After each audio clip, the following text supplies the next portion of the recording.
Now what? Things have changed, the market's tough. I'm sure you can understand why our beloved parent company, Warner Brothers, has decided to make a sequel to the trilogy. What? They informed me they're gonna do it with or without us. I thought they couldn't do that. Oh, they can. And they made it clear they'll kill our contract if we don't cooperate. Really? I know you said the story was over for you, but that's the thing about stories. They never really end, do they? We're still telling the same stories we've always told, just with different names, different faces. And I have to say, I'm kind of excited. After all these years, to be going back to where it all started. Back to the Matrix. I've spoken to Margaret.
Wow, it's a hell of a way to start off the show.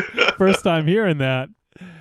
There you go. Welcome to the Matrix special. This is the return to the source and the crew from Force Insensitive, along with our buddy Agent Corny. We're going to be tackling Matrix Resurrections. We're going to be talking about this new film. We're going to talk about the series as a whole, and we're doing it fucking live. This is the first time we're doing an actual live show from Force Insensitive that is not a watch-along to an old Turkish Star Wars movie. So this may be the first time people hear our show because we're doing something a little different, but typically we do Star Wars. We cover all the weekly shows. We break them down afterwards with with our own je ne sais quoi, if you will. With our own style. And so if you guys want to, feel free to subscribe to Force Insensitive when we do a weekly show. But tonight is all about Matrix Resurrections, a return to the source. We're going to be talking all about the Matrix in the entire franchise, but focusing specifically on the new film. So I think we should get set up for our attack run. This is Black and Blue Leader standing by. Millennial Falcon standing by. Green Sativa getting ready. I'll let our guests go first. Okay. I guess I will. Evil Corny from the Canopy. Standing by. Standing by. Maybe he's sitting. Maybe he ain't standing nowhere. Quit fucking forcing the boy. Chill. I totally forgot we did a Turkish Star Wars watch along. Standing by. I mean, you forgot that we watched Star Wars Visions, so. Yeah, we'll be taking a Turkish bath in a minute, though. At the Turkish bathhouse. That's right. And because it was pointed out before we started, I like that, Alberto is looking more and more like his old man every single show. I don't like you. More and more handsome, though. You're rebelling. Well, I honestly, I stepped on something on the way downstairs, and it's more handsome than me. So Alberto's not just a member of the He-Man Mars hating club. He's the fucking president.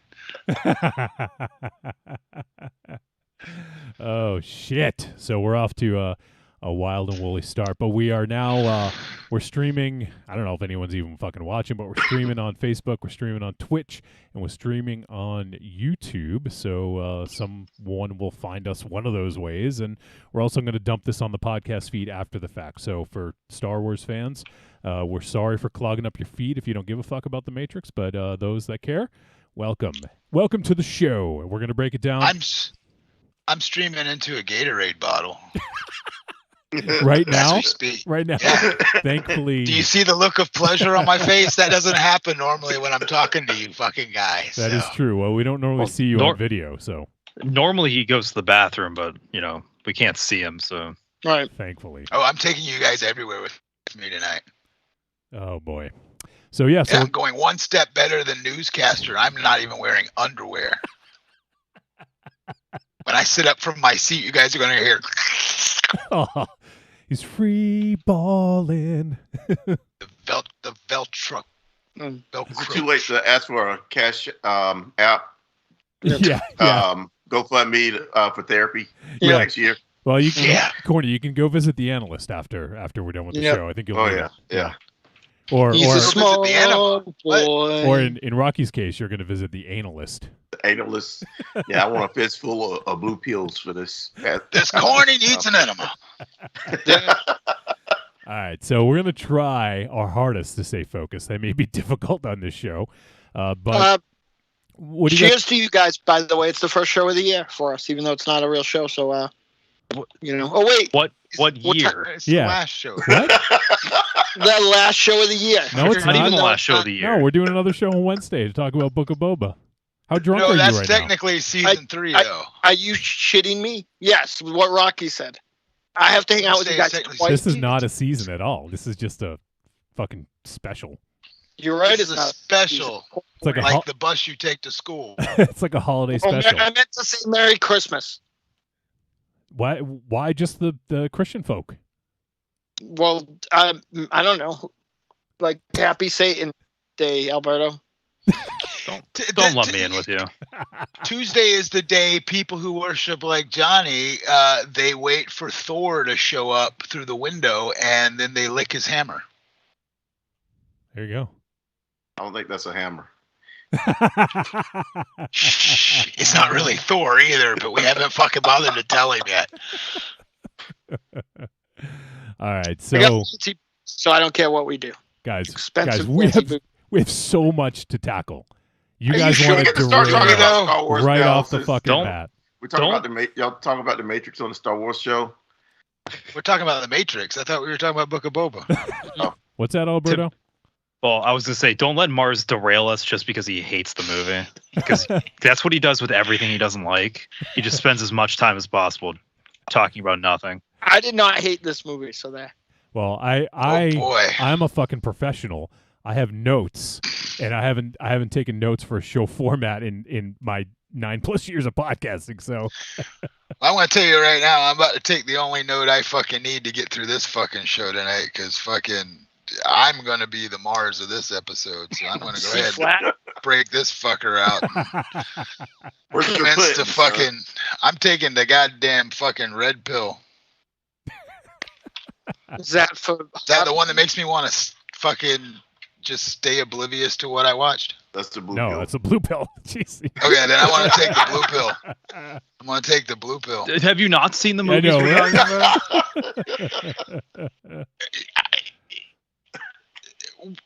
I was under the assumption we were doing Book of Boba Fett, so I'm here. Break this fucker. I just want to say for the record, the one special I was not here for was like 9 hours long. Yeah, and Seven. for the folks who've never heard us break down a big movie like this, in the past we have covered all of the Disney Star Wars films. So, all the sequels, Solo, Rogue One, and they have been either 4 to 7 hour affairs, and we do not plan on revisiting those times. We're going to keep this a short, snappy 3 hours. Short, snappy 3 hours. Plus. Plus, yeah. So we'll see. We'll see. But happy 3 hours. What the fuck? Why does this keep playing? I'm muting. I have we're on 3 different platforms right now, and one just keeps randomly playing every now and then. Okay, I think I got it taken care of. So, yeah, so we're on 3 platforms to try to manage all this bullshit, but I think we're good. So we should jump in. What I want to do is I want to kind of set the scene first. We're going to talk about the movie, but I want to see everyone's engagement with the franchise as a whole. And me and Rocky have an interesting story to tell about The Matrix. That involves our origin story, if you will. So all right, let me take my pants off and get ready for the Turkish bathhouse. Oh, I forgot I wasn't wearing pants. Yeah, I wasn't wearing pants all along. I expect you to have one of those fucking onesies with the ass flap. Oh no, fuck that, man. That's for dude. That's for total. It's full on Canadian winter here today. The temperature dropped 30 degrees over fucking night, and it is bone ass chilling cold here right now. And those pajamas with the butt flaps are for fucking chumps, because I'm going around fucking with nothing on in this type of weather, because you never know when emergencies are going to happen, and even getting that flap down isn't a guarantee. So Mars, you should get one of those fucking flaps. If anyone needs one, it's you. I got a Gatorade bottle. I feel high. Let's talk about fucking flaps. You can join me, man. Nope. I do have fucking join me. It's a good time to do. I do have very expensive rum as a Christmas gift from my my beautiful special lady friend. I don't think she specifically bought it for me for this, but this is probably when I will drink it all. Hey, thank you, lady. Well, there you go. Thanks, lady. Thanks for the ride, lady. Thanks for the ride, lady. She doesn't like Canadians or Georgians. Wow. Well, who's from somewhere Georgia? down the line, you assumed Canadians gave a fuck about your opinion. So, isn't that weird? If they didn't, they wouldn't be trying to steal our internet all the time. What? Canada's like my neighbor. I'll you're the one we keep bitching at because you got garbage all over the fucking lawn. Your dog shitting in my fucking yard. You're outside in your fucking bib overalls and nothing else on a Sunday morning drinking rum and sticking carrots up your fucking asshole. And you expect us to be okay with it. We're quiet. That's it. Wow. It's not true. You guys are stealing our internet. I know it. Maybe, just maybe, we'll talk about The Matrix. And so, yeah, I kind of wanted to set the scene, and I guess I'll start it off and just say that at the time that the first Matrix came out, I was working as a projectionist in a movie theater. I didn't really know what I was going to see. I had watched the trailer and several times, and I thought that it looked fucking awesome. I was super excited, but I didn't really know what to expect, and saw the movie and just fucking fell in love with it. It's for my money, it is one of the best big budget Hollywood action movies of the last 25 years. And one of the main reasons is not only just the action, but also what's behind it, the story, the philosophy, everything, all how deep you can go down the rabbit hole, so to speak, into the go in the deep holes. all of the sort of surrounding philosophies and theories and ideas that go behind. So for me, that's sort of the initial introduction. Saw the sequels, and I will say that I am a big fan of all of the original 3 films, their trilogy. I like them all, and I recently rewatched them, and it just reinforced how much I enjoy them as a whole piece, all 3 films. As a whole. And the other thing is, Rocky and I met playing Matrix Online, which was a massively multiplayer online role-playing game that came out, I want to say, what was it, 2003 or 4, Rock, or 5 maybe, somewhere around that time frame. I think it was time is irrelevant. Well, yeah. I think it was 2004 or 5. And so something like that.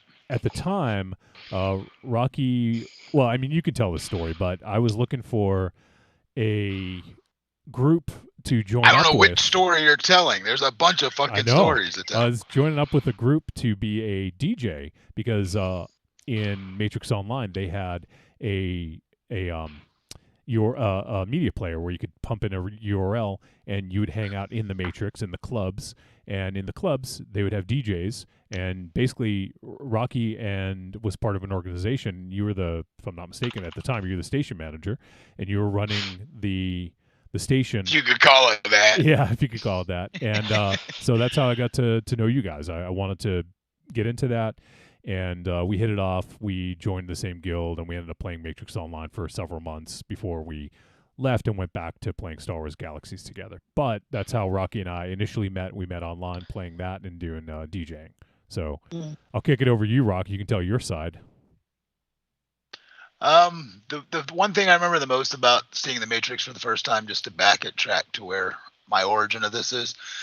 So my drummer was my roommate for about a year at this apartment complex, and he knew somebody who worked at the theater, and he had gotten off work early that afternoon, his day job, and went to meet his friend to go catch a movie. Well, when I got home from work, like 5 minutes after I walked in the door, all of a sudden June comes running and he's like, dude, get dressed. I was like, what? He's like, show starts in 30 minutes. I got you a ticket. You got to come see this movie I watched this afternoon, dude. We're going to get baked in the parking lot and you got to see this shit. I was like, okay. So I was vaguely familiar from TV spots that there was a movie coming out. We sat down, and within, once it first starts happening, I'm just sitting there mind boggled, like, what witchery is this? Nobody's ever done this adaptation of The Wire work on the big screen before. What the fuck's happening right now?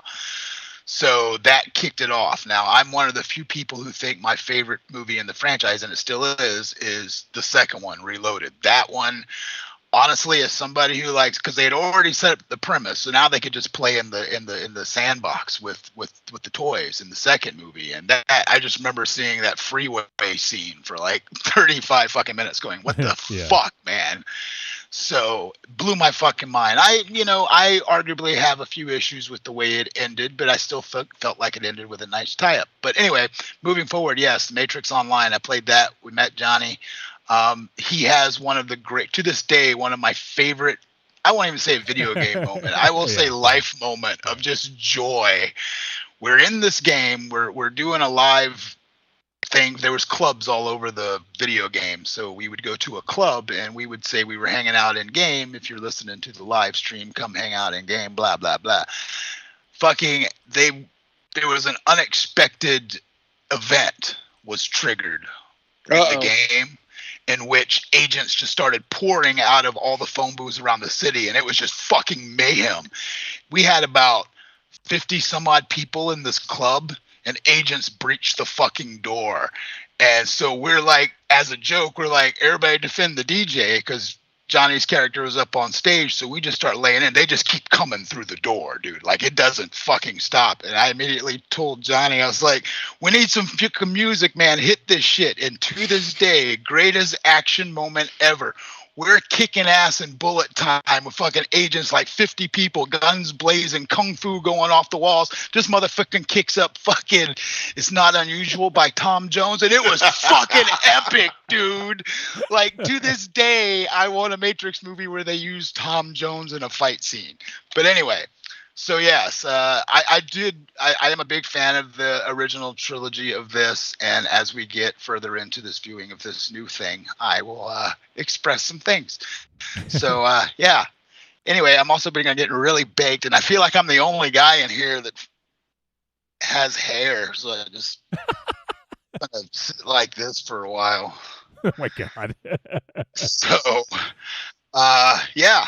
So anyway, I dug the Matrix. I was relatively excited for this, and now we're going to talk about it. So moving on, who's next? All right, how about you, Agent Corny? I'm just a movie buff, and the year before this film came out, or a couple months Corny, before the film don't you came mean that out- you're a movie buffy? Yeah, I'm a movie buffy. But during the Super Bowl ad, the year before this, a couple of months before this came out, I really just wanted to see it. So opening day, me and my dad, that was our Friday thing, going to the movies, Friday afternoon, and just kick it back, watch a couple films, and probably have dinner or whatever. Me and him saw this film, and it blew our minds. And from there, the next two films we saw in theater together, and we're fans from. I don't think he got into the Animatrix and everything, but it's parts of that I like. Some of those stories were pretty decent. Some of them were, waste of time. But overall, I like the trilogy and most of the Animatrix. Cool. So let's go to Alberto and find out your engagement with the first film and the series in general. I was too young to see the first film in theaters. As Mars predicted. I was knee deep in my Phantom Menace love back then. I did see the second and third ones in theaters though, and I fell in love with them. And it came out would have been a year after Attack of the Clones. Yeah, and there was a couple year break between that and Phantom Menace. So I don't know. I absolutely fell in love with like the movie and the universe, and it kind of seemed like sci-fi for adults. Whereas even back then I knew Star Wars was kind of for kids. Yeah. But yeah, I mean it's kind of like Star Wars, where it has its own like sandbox and it has its own rules, and 2003 was probably the only year the franchise was ever really popular. So where you had the two movies come out, the game come out, I got the game when it came out, I got all the soundtracks, and I was and then it kind of just disappeared for almost 20 years.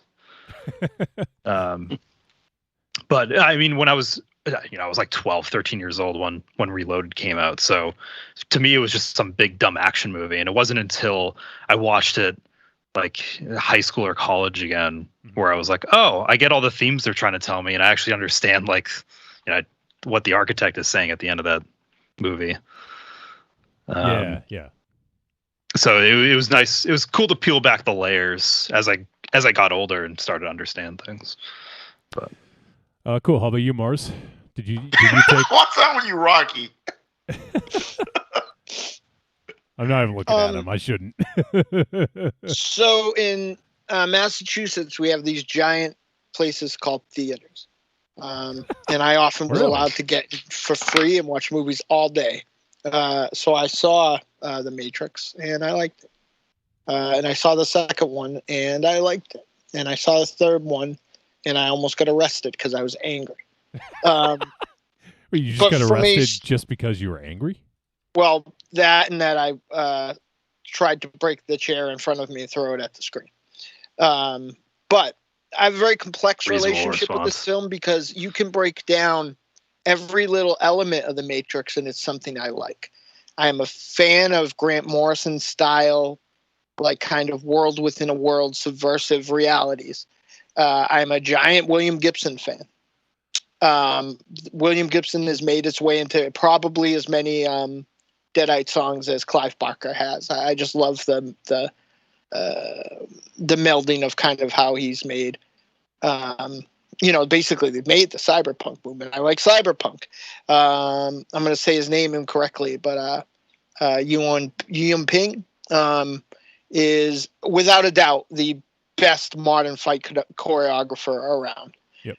The American fight team on this went on to pretty much like, if you've seen an action movie in Hollywood, that's good. There's a pretty good chance that the three main guys from this stunt team, who, if you break them down, are responsible for John Wick, the Deadpool films, and doing stunts on the Russo brothers' Star Wars, the Marvel movies, and I think The Mandalorian, but I'm not 100% sure. They're probably the most, for the first time ever, the most powerful people in Hollywood. I love everything they do. But for me, The Matrix movies is none of my favorite of that. In fact, and I don't hate it. I just think it's kind of like middling. And I'm just talking cinematically. There are things I love in this franchise. The car scene in the second one, like I still get anxiety thinking about it. On the highway scene there. Yeah, it's so good. There's a fight in a fight in a hotel in the second one that is incredible. It's like the best version of this type of fight. It's with the and by the way, I'm exiles. right now just talking cinematically. We can talk about spiritual and other sort of nuances that the film tries to put in later, which from my point of view has about as much depth as a truck stops book section. But like I think that the first two films of these I enjoy. I would be happy to own them. But there are not very many films that I hold with as much contempt as that third movie, and like maybe Indiana Jones and the Crystal Skull. But like there's not a lot of stuff that really gets under my, puts a burr in my saddle like that third one, because I think honestly it was 2 hours and 10 minutes of everything I didn't like about the first couple. It's for me, my pushback and why Wolfie and I has always argued isn't that I think these are bad movies. I don't think, for instance, I don't think they're, I think they're their own thing, like Alberto said. I don't think that they're a derivative of anything. I don't even hold them responsible for the Faith No More, ruining of film that everything that came after it tried to copy. This isn't what's that fucking movie I hate I was talking about yesterday? Because we were talking about one of the stars. Fuck. Were we Forrest talking Gump. about it? No. It's like Pulp. Like if they just took scenes from Pulp Fictions and Reservoir Dogs and stood there. It was like gun posing the movie. Boondock Saints, douchebag Okay, fiction. Douchebag fiction. Like I don't think that Pulp this is Fiction's like, already a douchebag movie too. yeah, maybe. I don't think that this is like another thing. What I do think the Matrix movies are is this version of all this stuff. A martial arts film, even I will say, even though art house film, spiritual allegory. I think that it is to those things as Walking Dead, the TV show, is to zombie movies. I think this is the version of that for people's aunties. People's aunties? Yeah, like I think they're like, oh, I like the bullet time. But isn't It's also and like a hot topic ad campaign. and not to dispute what you said, but isn't Star Wars essentially that? Star Wars Don't make him upset. Star Wars is not that, because Star Wars is the best version of a derivative ever. Like Star Wars doesn't have an original bone in its body thus far. So like what this has over Star Wars that I won't say is it's its own thing. Nothing looked like The Matrix. If you make a top 10 most influential film franchise. Hold up, because this. Are we getting into the meat of it now? Or are we still No, doing we're a not even summary? talking about but we're not. This is what you do on our show. You're gonna start fighting with me All right. about, and at the end you're gonna. No, I'm actually going to Like, stay with you. I'm actually going to stay with you. I have many gripes about this movie, which we're going to get into. But you're touching on my biggest gripe to this whole thing is you have a movie that has a certain tone. You have a franchise that looks a certain way. And when you don't have that in your next iteration trying to kick it off anymore, it no longer feels like a part of that world. And this was my problem with this movie overall, was exactly what he's talking about. You had a stylized film that looked a certain, when you're in the Matrix, there's a green tint filter to everything. Matrix. But anyway, there was still something that would take you from world to world where you knew and you felt it. And I thought they were going to change it to a blue hue when I saw that door for the first time. I thought that they were going to turn the Matrix into a blue hue because they said it was new and shit like that. That is So I thought it was delicious chocolate different. milk. What? Blew you? I could see Corny get it before everybody else. Corny he's is from my Alabama. hot We dog. know about you down there. It just took a minute. That's the benefit of video. We can see Corny was getting the joke and laughing before anyone else got it. Went over everyone else's head. Anyway, No, I just refuse to get it. Fair. He's got in vogue disease. Yeah, so that's really, since Mars already touched on it just now, that was my main gripe about this is your trilogy felt a certain way, and that did not happen. Anyway, All right, but yes, we'll definitely get into that. My last point, actually, you sort of made it. I thought you were going to make it exactly, but then I realized you were talking about this movie. I think that the last movie didn't, to me, have any feel like of the the other two. visual or set piece elements. Not the middle one. The third one didn't have any of the set piece elements of what I liked about the first one. You know what it was in the third one? Because upon my rewatch, the thing about the third one is they spend more time at telling the story in the real world in the third one. You're not in the Matrix as often as you are on the other two. So once again, that's what I'm saying. There's a vibe when you're in the Matrix. If you take that away from the Matrix part of your film, it no longer feels like the fucking Matrix. So everything felt like real world, and that was the stuff that we didn't, quote unquote, jack in to fucking see. I wanted to see the Matrix. We jacked in like, and Rocky jacked off. Right. Yes. I feel like I never jerked off. I never jerked off. To anything. To anything. To use a cinematic on point, which I think was the successor to the Matrix films as far as both success and kind of, being smarter than average big budget blockbusters. My feeling of the third film, and this will be the last thing I'll ramble on.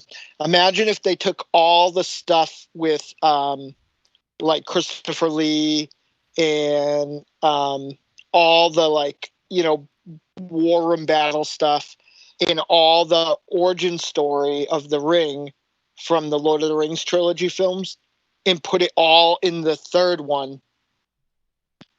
And you just had all this exposition, and it felt more like exposition than explanation, because I felt like there was an inherent explanation to everything as it went. Whoa, I'm in the Matrix. I could do crazy shit. And then I felt like we got into the real world, like Rocky said, and we ended up having explosions like that make me regret this is video. Yeah, we end up having just a lot of, oh, this is this and this is these machines and this is how we do. And I just wasn't, not only I wasn't into it. By the end, I felt I was being a little condescended to, and I would have literally I would have beaten up the Matrix in the alley behind the thing. I was so angry. The Matrix 3. I was really upset about it. I would have took the Matrix 3, whatever the fuck that boring ass movie is called, to the woodshed. So here's the thing about the Matrix as a whole, though, and this is where I'm with Johnny on, because he made mention of it, and I don't know if it was when I was talking to him directly or in our group this week. Where it's the over. I was able to really get past the fact that 3 didn't jazz me as much as the other 2, by the fact that it was closure to the story. And it did take us on a pretty epic existential and philosophical run with what they're actually saying underneath everything that's going on in these films. It's a very poignant message. And again, that's what makes it as a whole. It was a fun rewatch for me. I didn't get a chance to rewatch The Animatrix, though. I couldn't find my DVDs, and my week just got a little wacky. But but the body of work as a whole from that time period is literally like a time capsule of film for that time period. The Matrix set something apart from anything else. It was unlike it took a Western audience and really kind of showed them the beauty of the quote unquote wire work that we've seen in all the Hong Kong films and stuff like that in the 70s and shit, and brought it to a new audience with a new visual with what they could do with CGI. And it was a perfect storm of movie magic for that time period, not to mention a lot of the music that they put to it, telling that story. Like I would say, of all the people who've ever attempted to use rage music in their soundtrack to do something, Fuck it them. really is. Is that the it end of your really- statement? All the people who use rage music in your soundtrack, fuck them. Is that your whole thing? I'm just saying that very few people. He's so angry. Like he looks like if Papa Smurf has rickets, and he's gonna lecture me on some shit. Morty has rickets. I want to watch you eat yogurt tonight. Can we watch him eat a gallon? No. of I am yogurt so on poor video? right now. I can't buy yogurt. I have all these presents for people I can't even afford to send. It looks like fucking Raven Shadow's house in the corner over there. But that's just my point. Is like there was magic. That was lightning in a bottle. And if you're gonna attempt to, move forward with something, you can't lose what makes that. And that's kind of where I'm at this stage of my Matrix life. See, what's funny to me is I feel like each movie, and the fourth one really solidified this. So each movie is very different from the one before it. Like I think the reason the first one's so loved is because it kind of hits the lowest common denominator. Like for most people, it's just like a good action movie, kind of the same way that the original Star Wars is just like, Sure. just like a fine, like, fantasy movie. Whereas the second one gets a little bit more into I that. hear you. It's fine. I'm getting hard just thinking about Star Wars. And the second one gets more into like the kind of Hong Kong action movie. And then the third one kind of just becomes like heady sci-fi. And then the third one just hates itself, and I love it for it. That's interesting that you That's say an that. I'm interesting anxious to point. talk You about said that that, later yeah. because that's one thing. I wrote the same note over and over again.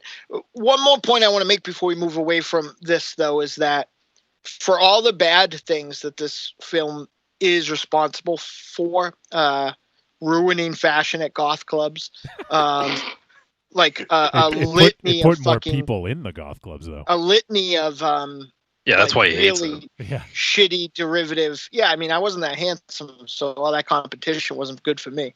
That time, that club sounded a lot like if you had inflated 100 balloons and tried to cram them into one garbage bag. Aw. That's all you. It overrode the music. You just heard squeaking.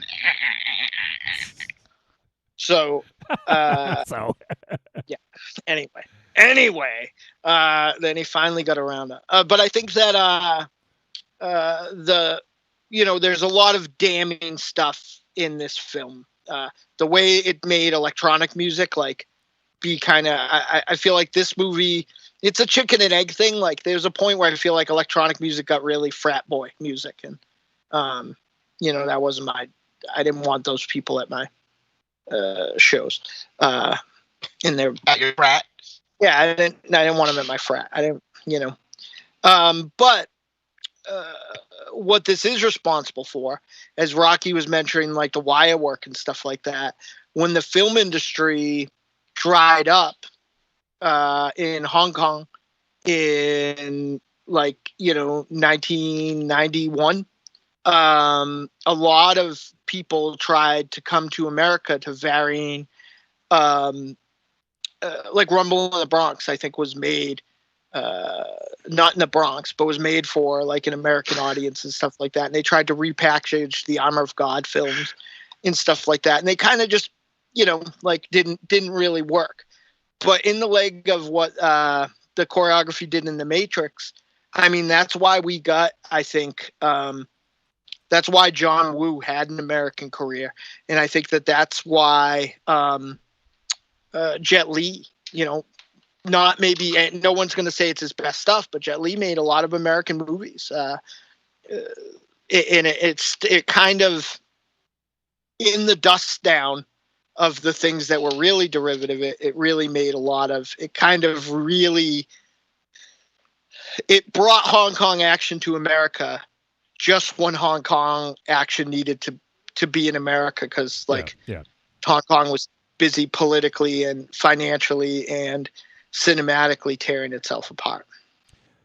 Yeah, so I mean, the influence it can be felt even now. As Mars mentioned, it really brought a lot of Asian cinema to the forefront, And it is this big mishmash of stuff. It's wire work, it's kung fu, it's Asian style action, it's huge set pieces, and it's crazy action, especially that scene that you referred to, Rocky, the highway scene. The highway scene I put the highway scene easy top 10, but probably approaching top 5 of my favorite action sequences in cinema, man. That was fucking eye candy like a motherfucker. Yeah, You've obviously never seen Fast 9. Oh, Jesus. So I think that He has never seen Fast 9, Mars. I'm going to show you a Fast 5, motherfucker. So it did introduce a lot of different styles to the masses, so to speak. And, we may have, some of us or all of us may have been in tune with some of that stuff. I know, Mars, you and I used to watch a lot of the Asian cinema back in the VHS days. Yeah. So, John Woo was like the holy grail back then. So it wasn't, especially new to us, but in the circles we ran in, it wasn't. But to the masses, to the public, it was. So this movie spawned, like a big following. But yeah, I think it's right that Alberto kind of touched on this. The last film came out in 2003, or two of them came out that same year, and after that, it just sort of like faded out. And I'm not quite sure how eager Warner Brothers was to revisit it by the fact that this came out and some of the commentary in it. I'm sure that they were quite incessant about revisiting it, but that's one of the things that's really difficult to know is what happened between then and now, and why is 2021 the right time to release another Matrix. And one of the other things I want to kind of bring up is back in 1999 when this came out, the world was so fucking different. Like, just imagine, like, the way that they connected to the Matrix was through phone lines, because we used dial-up at that time. So that's how it was a reflection of technology at the time. So they used phones to get to get in and out of the Matrix. And in this one we'll talk more about that, but they revisit it in a different way now.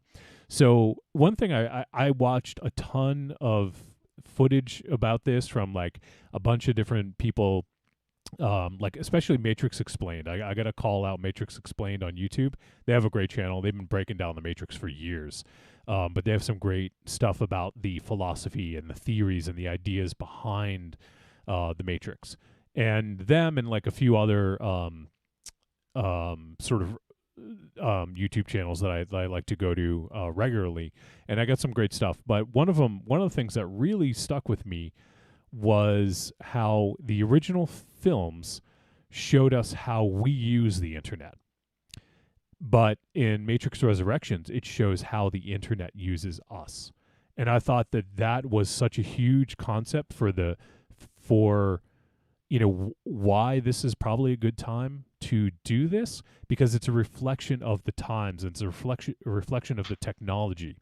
So, by all intents and purposes, the Wachowskis didn't want to revisit this. I'd heard interviews, we told our story, we're not going to revisit it.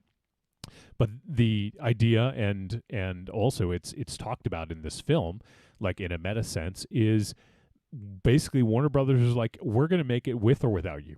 So what's it going to be? Are you going to do it, or are we just going to like go sort of like, take some legal action or something and then do it ourselves without your support?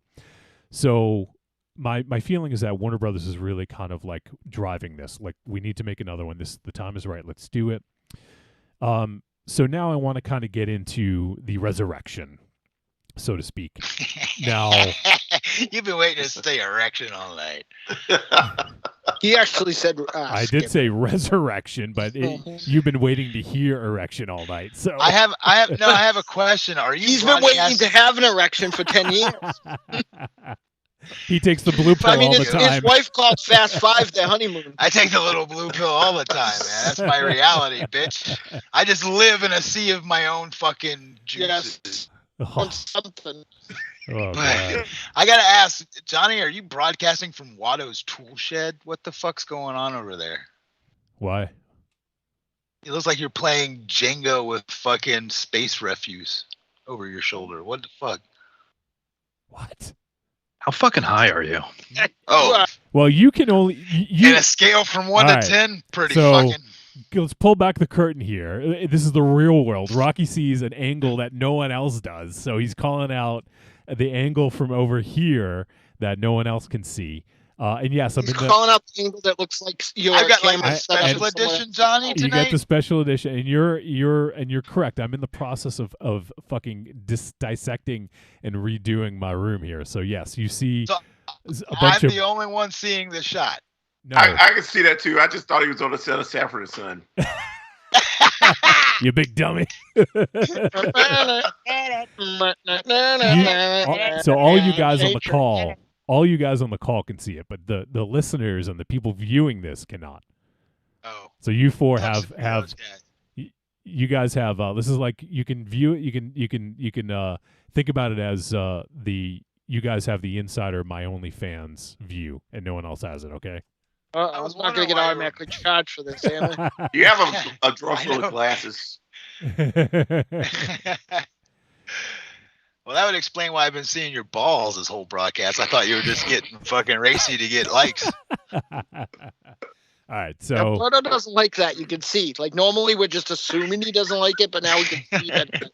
well, He's totally into it. all I see is like on the left side of the screen, I see normal, and then on the middle and the right side, all I see is balls. I see bald heads. They look like balls. Well, I wondered why you had 3. Then I realized the third one is just that Alberto's picture's next No, to it's, yours. it's E.T. Eddie Torres, the extra testicle. Yeah, Torres, that's a testicle. Wolfie, I need to correct something. Yes. As far as I know, it only looks like my balls because I'm the only one that uses show sponsor Manscaped.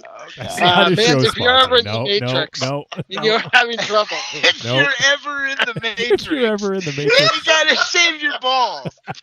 Like I'm thinking, If you're in the Matrix jumping around and everybody can see up your skirt, in you that gotta latex make sure grabbing and that pulling. you're well groomed. And our friends at Manscaped have the Manscaped Matrix 300. And it gets to all those hard to reach places.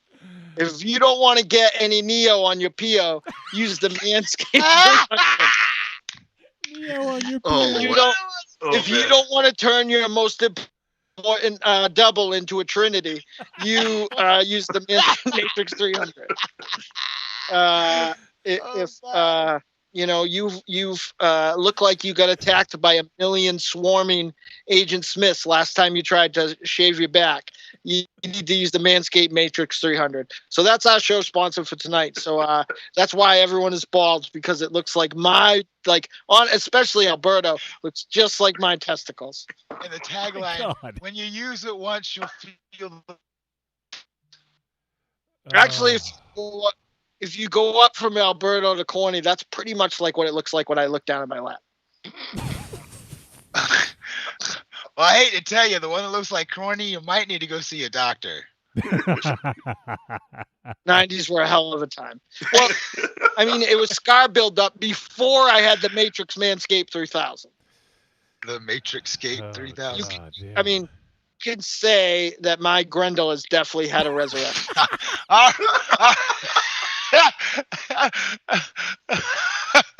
You motherfucker. Oh, shit.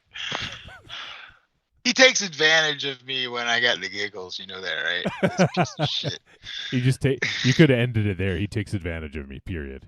Yeah, we have a, Yeah, that too. and go force way too sensitive in the coupon box, and you'll get a discount, a 300% discount on the Matrix Manscaped. 300%? Yeah, yeah, You get 300% return on your coupon. yeah. It's only cryptocurrency though. You have to use cryptocurrency. What the hell does Superman's dog have to do with any of this shit, I man? don't What are know. you doing? You could, I mean, it's so gentle. You could really use that Okay. on your dog's sensitive parts too. Alberto, What the we fuck? have told you to I give us don't a have a heads dog. up if he gets out But of I the can home. go outside if you want, find someone else's dog and shave their backside to make sure I'm right. But I'm pretty sure. Why? That way, Rats. I've been asking that question for 25 years, Rocky. Yep. As long as Why do you want to be looking at that? Why? Jesus Christ. Video was a Is that bad. Video was a bad. Is that idea. a fake? Can we? Is that Can we All take? of this was a I thought bad Alberto idea. had turned his headphones off. Life is a bad idea. I'm Can we take it back? disappointed that there wasn't enough about deep fake butthole technology in this particular film. See, again, the evolution of the Matrix, like, let's get into the fucking thing, because I got some shit I gotta say. All right. Well, I'm trying. I literally have been trying. I know it's hard to get out of the centrifugal force and gravity of his fucking anus talk. Mars's anus is a black hole, literally. It just sucks in everything around it and makes the world about it. You might be right, but it's a smooth. You know a lot about it. Oh boy.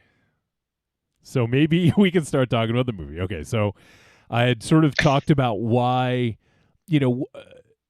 why this got made, and Yeah, I and have been asking myself that for days. and how they can approach it in 20 some odd years later from the original, 22 years after the original. So I guess these are quick hit. I want to go around quick hit. We don't have to get into super long discussions, but what Ooh, quick hit. I'm in. what when you guys first heard that they were making this, what were your thoughts? Like, what were the thoughts about a Matrix sequel? Indifferent, honestly. Like, Yeah. Yeah, a lot of it had to do with. I felt like there are a few things that are like in 2021 made for the theater, right? Like everybody's system, even my 7-year-old system is better than the fucking art house theater we went and saw The Visitor on, Wolfie. Like, so I thought there were like.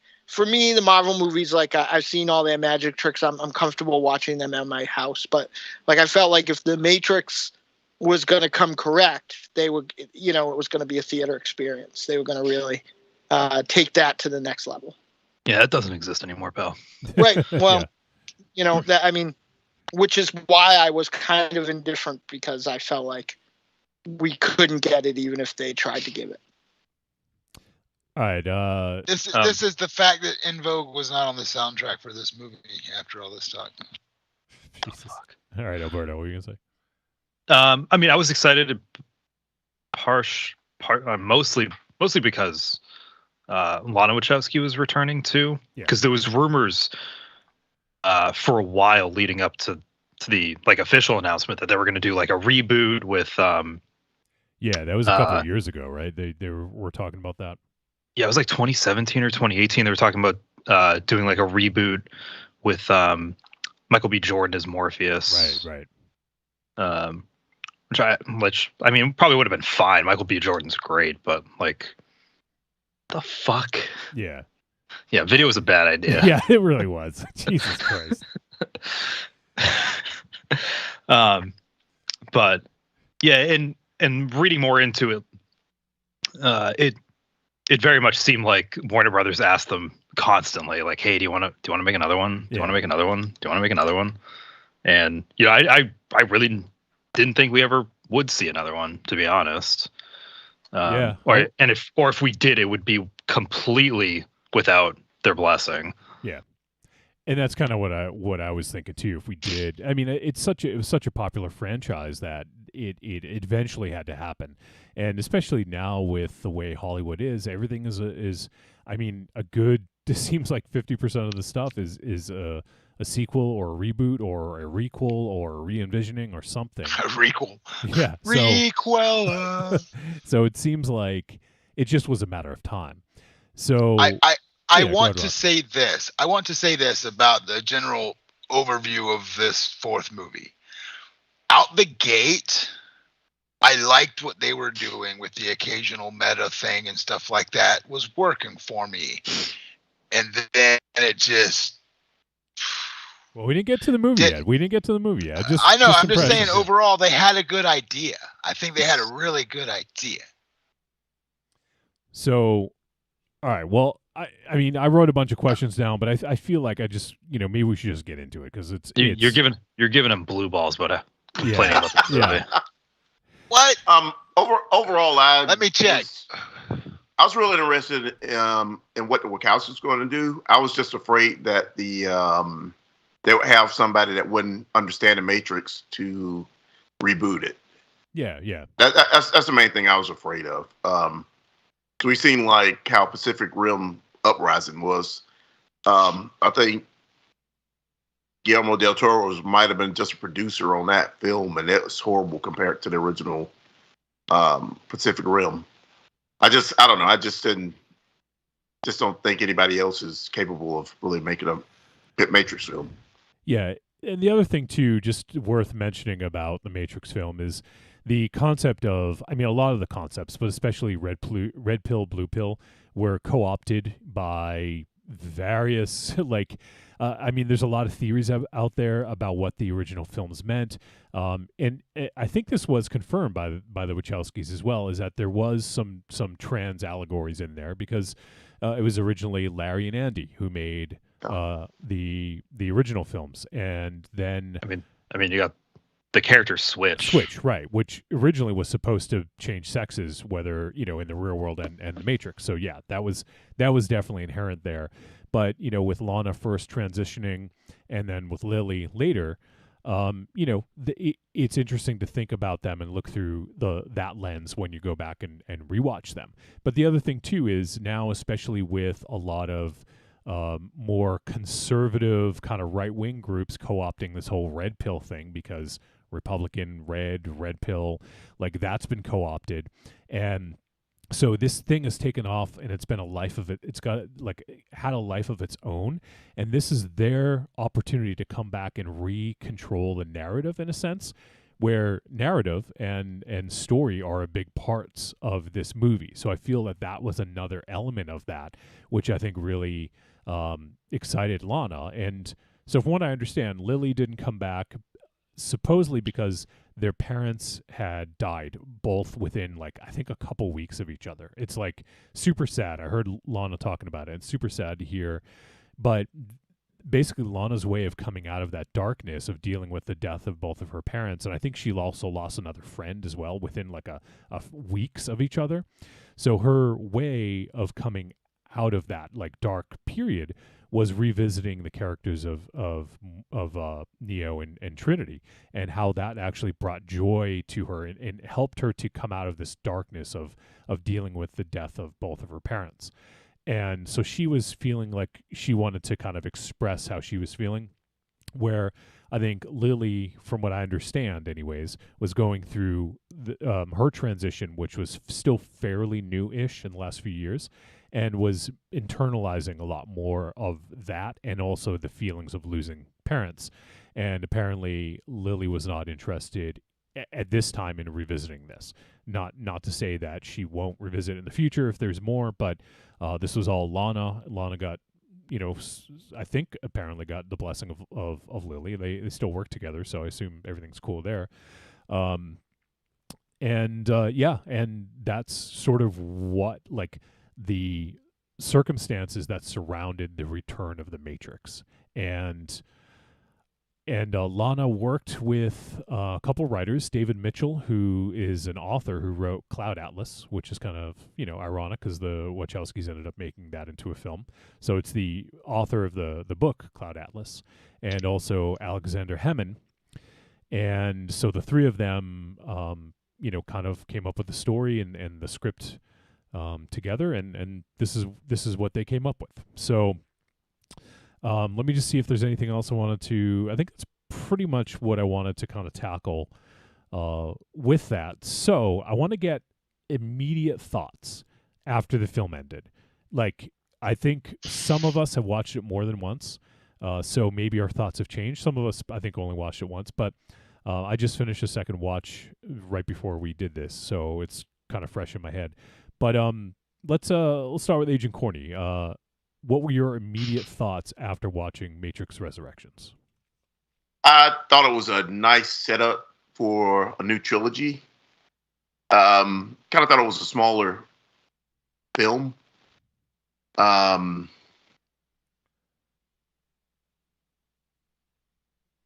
Parts of it I thought were a little too much. The swarm thing, I haven't watched it fully, but once. But I've watched portions of it. Playing in the background. Yeah. The first time I saw it, the swarm stuff was kind of annoying, but I ended up kind of liking it.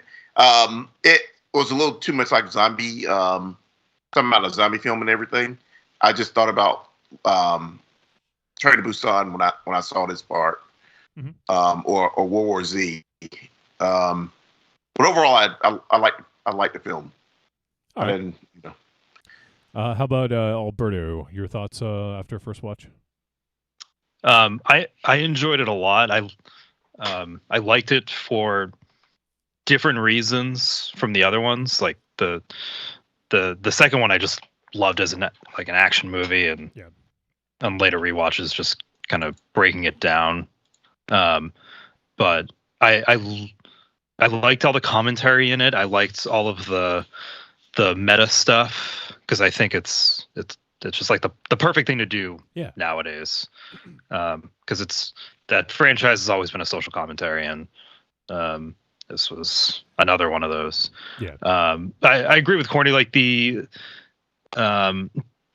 ending, I didn't love. But I didn't hate it, especially on the second time around. It didn't bother me as much, but it kind of seemed to come out of left field. But again, I mean, what have we seen more of in the last 20 years? Zombie movies. Yeah. So yeah. And it, I mean, it when Doogie Howser's explaining it, you motherfucker. I mean, it made sense. Like the whole, the whole agent thing doesn't really work anymore, and why not just have a bunch of secret sleeper agents you can just turn on whenever you want. Yeah, I mean, it works with the times, and it's like a DDoS attack, right? Like, it's like you can kind of control these things to go after whatever you want. Like that's how I kind of saw it was. With the bots. So, also played up on the video game allegory because it very much felt like the last level of a video game where it's just like you're playing Call of Duty and there's somehow 4,000 Russian soldiers charging at you. You're just mowing them down. Yeah. All right, Rocky, let's hear it. I know you've been dying. Let's hear it. I ain't dying. No, here's the deal. Okay, so when the movie started, I really liked the direction they were going. I liked some of the meta stuff that they were doing. It felt natural. The video game thing felt natural. And then once you discover what's, the underlying plan with Neo, I was like, that's a neat twist. This is a way to keep the motherfucker occupied. It was, I like the whole setup for everything. My biggest gripes about the thing as an overall is, even if you're not going to do the green tinted hue or anything like that, the combat in the other three were very stylized, honestly. And it was so funny because I was thinking it as I was watching it. A friend of mine texted me afterwards and asked if I had watched it. And I was like, yeah. And he said, I could have really done without the neon Joel Schumacher fight sequence as the big fucking fight sequence at the end of the second beat, right? Like, that was horrible. That thing on the scaffolding, and the most cringeworthy fucking dialogue delivered by Neo would normally work on a cheese factor for me, and it just made me groan. I was like, this is the Solo fucking moment that's gonna fucking stick with me with this fucking movie. And I just did not feel any of the combat met up to what they stylized in the first trilogy. Like, I can go without, you're saying it's a new Matrix. Okay, so the green hue's gone, even though that makes me feel like I'm in the Matrix world, even if they had changed the hue color to something just different to let me know, we're in the Matrix now. That's what we loved about the first trilogy that I wish they would have kept. Overall, the story was a great concept. I like the emotional impact of the fact that the whole thing driving this is just to unite Neo with Trinity, and I get that from an existential level. From it's Lola that made it, right? Lana. Lana, yeah. Lana, I understand what she's trying to say with that, and it was beautifully orchestrated in that manner. It just didn't deliver because the rest of the movie for me did not feel like a Matrix film. The combat did not feel, that way when you're there. I would like to see. I didn't mind Neo using more of his superhero powers than anything because he's older and he's like the sage, Luke Skywalker of the fucking post Return of the Jedi era. He's fucking knowledgeable and shit now, right? So he's becoming the master. But this, I don't know. I mean, I understand where they were trying to go with it, and I enjoyed it for all the same things Alberto just said. But at the end of the day, the visual orchestration of this did not make me feel like I was watching a Matrix movie at all. Like it was just any random philosophical action sci-fi. It didn't feel like the Matrix to me. So there you go. All right. I really thought it kind of felt like they were in the real world a little bit more. If you kind of think about how like people were in the Matrix originally, they weren't really just. I just don't remember them like doing things like people do. You understand? Like having like mundane things, right? Huh?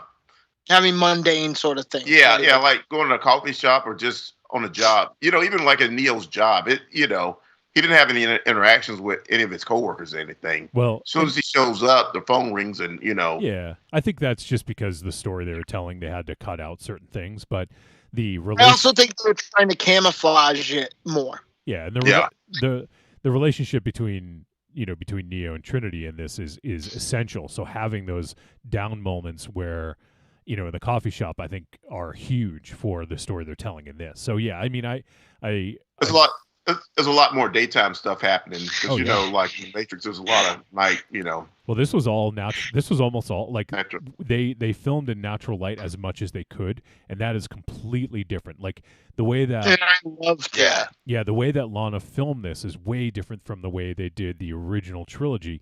That was storyboarded like to the fucking frame. Like they had storyboarded like every single scene in that to a T. And they knew exactly what they were going to do. They were trying to make a live action comic book, basically anime. Like that's what they were going for, and they nailed it. But in this, they wanted more of a naturalistic sort of way. This is more about a relationship, and and filming in natural lighting. And they also just kind of Lana ran the camera and just let it kind of go and let scenes breathe, as opposed to letting like nitpicking every single frame. And I think that in some cases it did hinder some of it, especially with the fight scenes. I'm sure we'll get to that. But I also feel like, and I think Mars is going to get at this, some of the shots with the natural lighting looked amazing. I think some of the shots in this are beautiful. I think, and I could be wrong because you, especially you, Wolfie, are on the other side of that media, but I felt that the naturalistic lighting was kind of a metaphor for how much more real games look 20 years later, too. I don't know if that was any of the intent at all, but that was something that like I took away, that, if you put on a cut scene in some cases and walk by, it could be a movie now. You know what I mean? You might, it could take you by, surprise. So, whether that was intentional or not, that's one thing I thought it was, because think back to the 90s when we got our first computers, or when you used a computer, it had a greenish hue to the monitor, right, and that's where they got that. But now everything's so vibrant. Look at our TVs, look at our monitors, look at our fucking phones. I just got a new phone with 120 hertz like refresh rate, and like it's like, it looks like fucking real life. And it wipes his ass, and it jerks him off, and it drives him to work. It's got a Matrix 5000 Manscaped built in. I thought it was a 300. Do we have to get 5,000 now? Oh well, no, that one's really good. That one's for the He's got access the 300's good, but if you don't want to have, but if you're Italian, yeah, if you don't want to have your if you're Italian, you can kill two of them just getting through your back hair. If you don't want to have your Keanu turn into a Kia now, like you use the 3000. So that that was just to kind of like talk about what Rocky. I totally get. Like you're used to the way it looked, like the greenish. It's not even so Hue? much a used to. I mean, I But it like couldn't that. be 'cause it that feels way like I'm in anymore the though, world. because it's just not the way. Yeah, and especially at the end of And I get that. at the end of Revolutions, Sati turned the sun on basically, and it was Yeah. bright and vibrant at the end in the new Matrix. So in this Matrix, it is much more vibrant and colorful than the previous. And it's also, can- you know, it has more paints. The other one, the other films had a 3-color palette, really. Like, And I He's could saying they had a live better with that. graphics card. Yeah, exactly. Yeah. Nvidia's the shit. Fucking I could live with that. Like I said, you know, I get that and I understand that within the premise of the story that, you know, technology has changed and, you know, which to me is still kind of a conundrum because the machines had only reached that level of it at the height of their power and it was still green. I don't know. Part of me has a hard time thinking that, you know, that's just the parameters of the machines, but I'm willing to give that. Well, it was. It wasn't you have to parameters, realize it was still, if you're going to have a Matrix style it was fight, stylistic and also fighting yeah. and the action should feel like that. You weren't gonna get like it was also like I guess I could be crazy, you know, but I feel like there was an implied level of that. Even what the people were seeing was sort of to a degree their interpretation of it. So, like, I think that the way they presented the Matrix to us was in the way that we processed technology at that time. Yeah, exactly. Yep. Which is And fine. if they made it look like it used to, even with different stuff, it would have like okay. It would have been not it. It would have been retro. Okay, Yeah. let's jump to my other big turd in this punch bowl since we're on this tip anyway.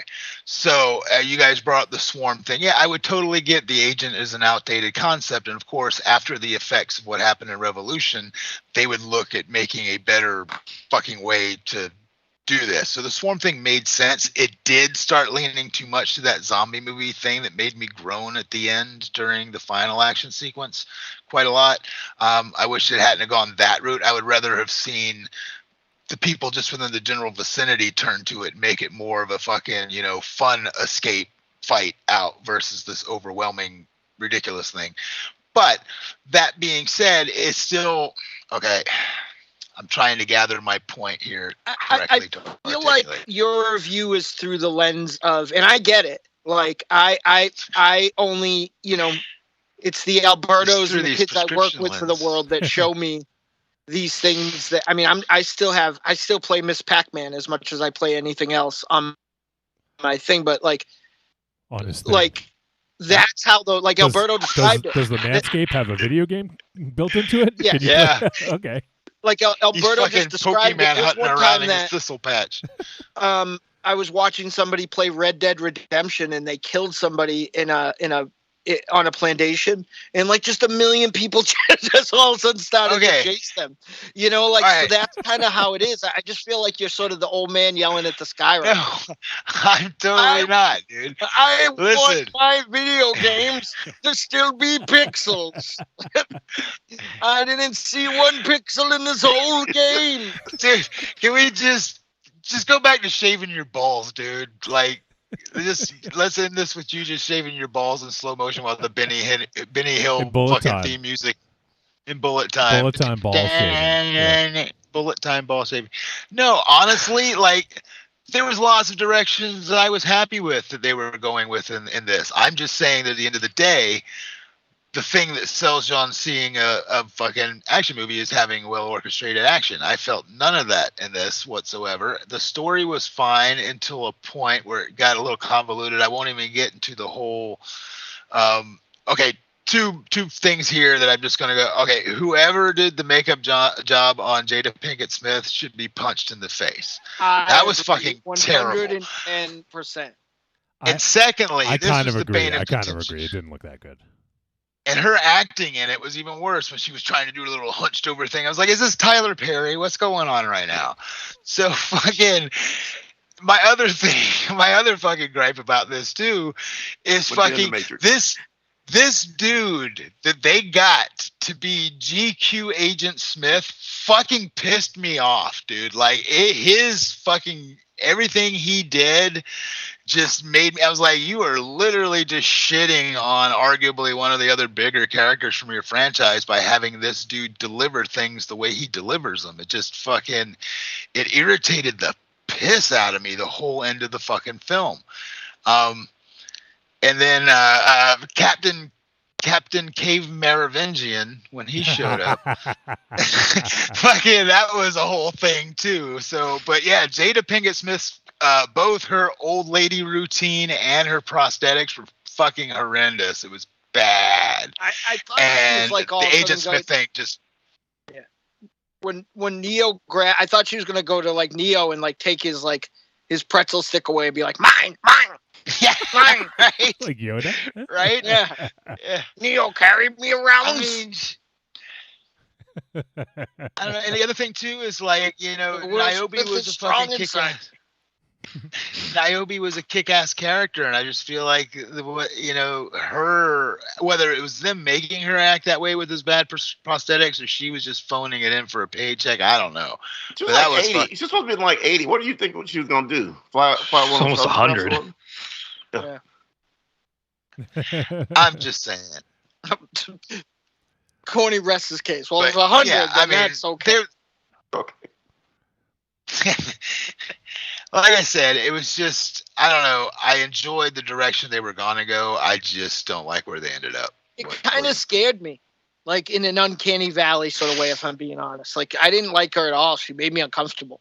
There's an old movie called House on Tombstone Hill, or when Trauma got it, very erroneously called Dead Dudes in the House, and they have an old woman. A man in old woman makeup, and it looks really bad, but I think it's one of the scariest things I've ever seen because I don't like it. I don't like the way it looks, and that's how I felt in this. It was like distracting. You know, Especially it when looked she was like- like being like mean. You know Yeah. what I look like? I do now. I can see me. It looked like they took the same rubber mask they used for one of the stages of Tot dying at the end of Raiders of the Lost Ark, and they put it on her and like got reuse out of it because it looked like half melted Nazi face from Raiders. But it was not good. Like even Very when the light, specific.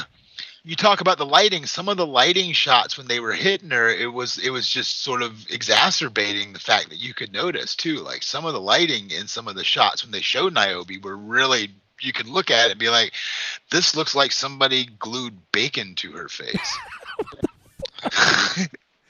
So I will. Yeah, I it was will. terrible. Weird kinks, dude. I mean, that's a testament, though. Like, I mean, they made that decision, and if they're gonna make this decision to loosen it up a little bit, you have two options. You have to scrag that whole effect and start over, or just maybe deal with the fact that it doesn't look the way that you want it to. Because, like, once you start editing it up, like just her stuff, you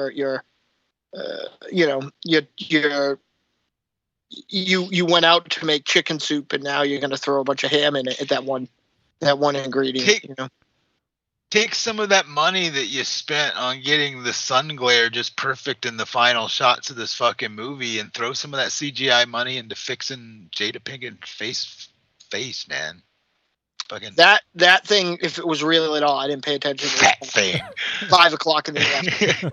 Anyone can make that sun look That that way with their hideous eyes. Play-Doh macabre mask they put on her.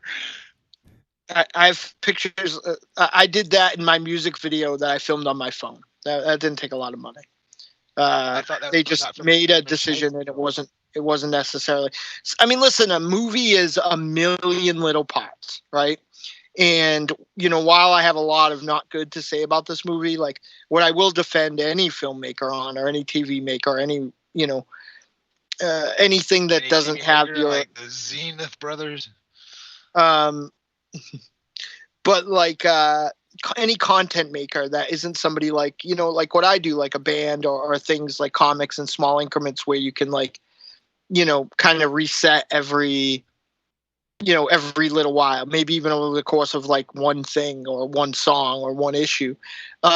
quilting sometimes scarves out of your pubic hair. sometimes you make a decision that doesn't work with everything else, and then at that point you end up like either stuck with it or trying to make a different movie for small parts. And that's what ends up having that's where a lot of movies like die by kind of 1,000 cuts, right? Where they end up like being like, well, this worked awesome, but then all of a sudden like it turned into Max Headroom because like this person had a big robot like fake face or whatever else. Like at some point, like you just are making your movie and some things work and some things don't. Like, you know, you have you're constructing 219 minutes using hundreds of people and hundreds of different parts. Like the fact that a movie like this or a Marvel movie even comes out at all and it's even watchable is fucking outrageous. You know, like the one thing that I'll give a low budget feature every single day is that you have a lot of control. The reins are very tight. Like when you start dealing with special effects and lots of money and multiple kinds of fight choreographers and all sorts of stuff, it's easy to lose the narrative. And, you know, like I do appreciate the fact that though, while I think we all agree it looked dumb and it scared the shit out of me, that they like, you know, they were just like, they kept it. They didn't have her in her own movie to try to suit, you know, to make up for. There's a Halloween movie where they filmed it with 3 different masks. In the way they had to like fix that every single time, it literally looks like they took like 5 different movies and glued them together. You know, like, so, you know, they one thing I won't accuse this movie of having is a lack of solvency and a lack of like cohesiveness. Yeah, I don't want to harp on it anymore, but I agree. I think the Jada Pinkett Smith stuff it was a little distracting. I understand they had to age her to be in her like basically 90, I think, right? So I get it. Did Warner Brothers only offer to pay her like $5 a day to make this film? Because you would think they got fucking Justice League level fucking, you know, money, they could throw at some shit there, man. I don't know, like lack of fucking cool fight choreography and lack of, you know, practical effects working. Just didn't seem like a Warner Brothers production to me. I don't think that I'll wait till Wolfie says this is the time we talk about the fights. But as far as the hand-to-hand combat goes, I will go to the mat for the hand-to-hand combat in this movie. Okay. The gunfights, I think, are a little generic, but I think again they might have been a victim of trying to make them be stylized towards like a shooter or like a not a first person but like a over the shoulder, you know, like kind of there was no gravity to the gunfights. I felt like it was like but I did like the especially the big set piece in the half lit like old building. So I wish you would go to the mat with a tub of yogurt. If you bought yogurt, if Alberto brought yogurt over today, I would eat it. Alberto, you're not Never saying gonna anything. happen. Go take him some yogurt. No. Go take him some yogurt. No. Wouldn't it be great if you just saw Alberto's head come into Mars's frame with like a jug of yogurt? No. That would be so cool. You weird. slowly watch him go. I think we get so far off because we were talking about Nairobi's distracting face, but I have not got off yet. Niobe definitely didn't get me off. But not in this iteration. So back in Reloaded, yeah. Jesus. So I forget if Mars, did you give your impression like right after you finished the movie? I think you stepped away, so I don't know if you did that. Yeah, no, I wandered away to get some cupcakes while they were still there. So So what was after watching the film, what was your initial impression? I think this film as a one film, I watched it twice. I watched it last night and I watched it today. I think this film as one film is very similar to me as the whole original trilogy. Like there was some stuff I liked a lot. What I will say is there was nothing in this film I liked as much as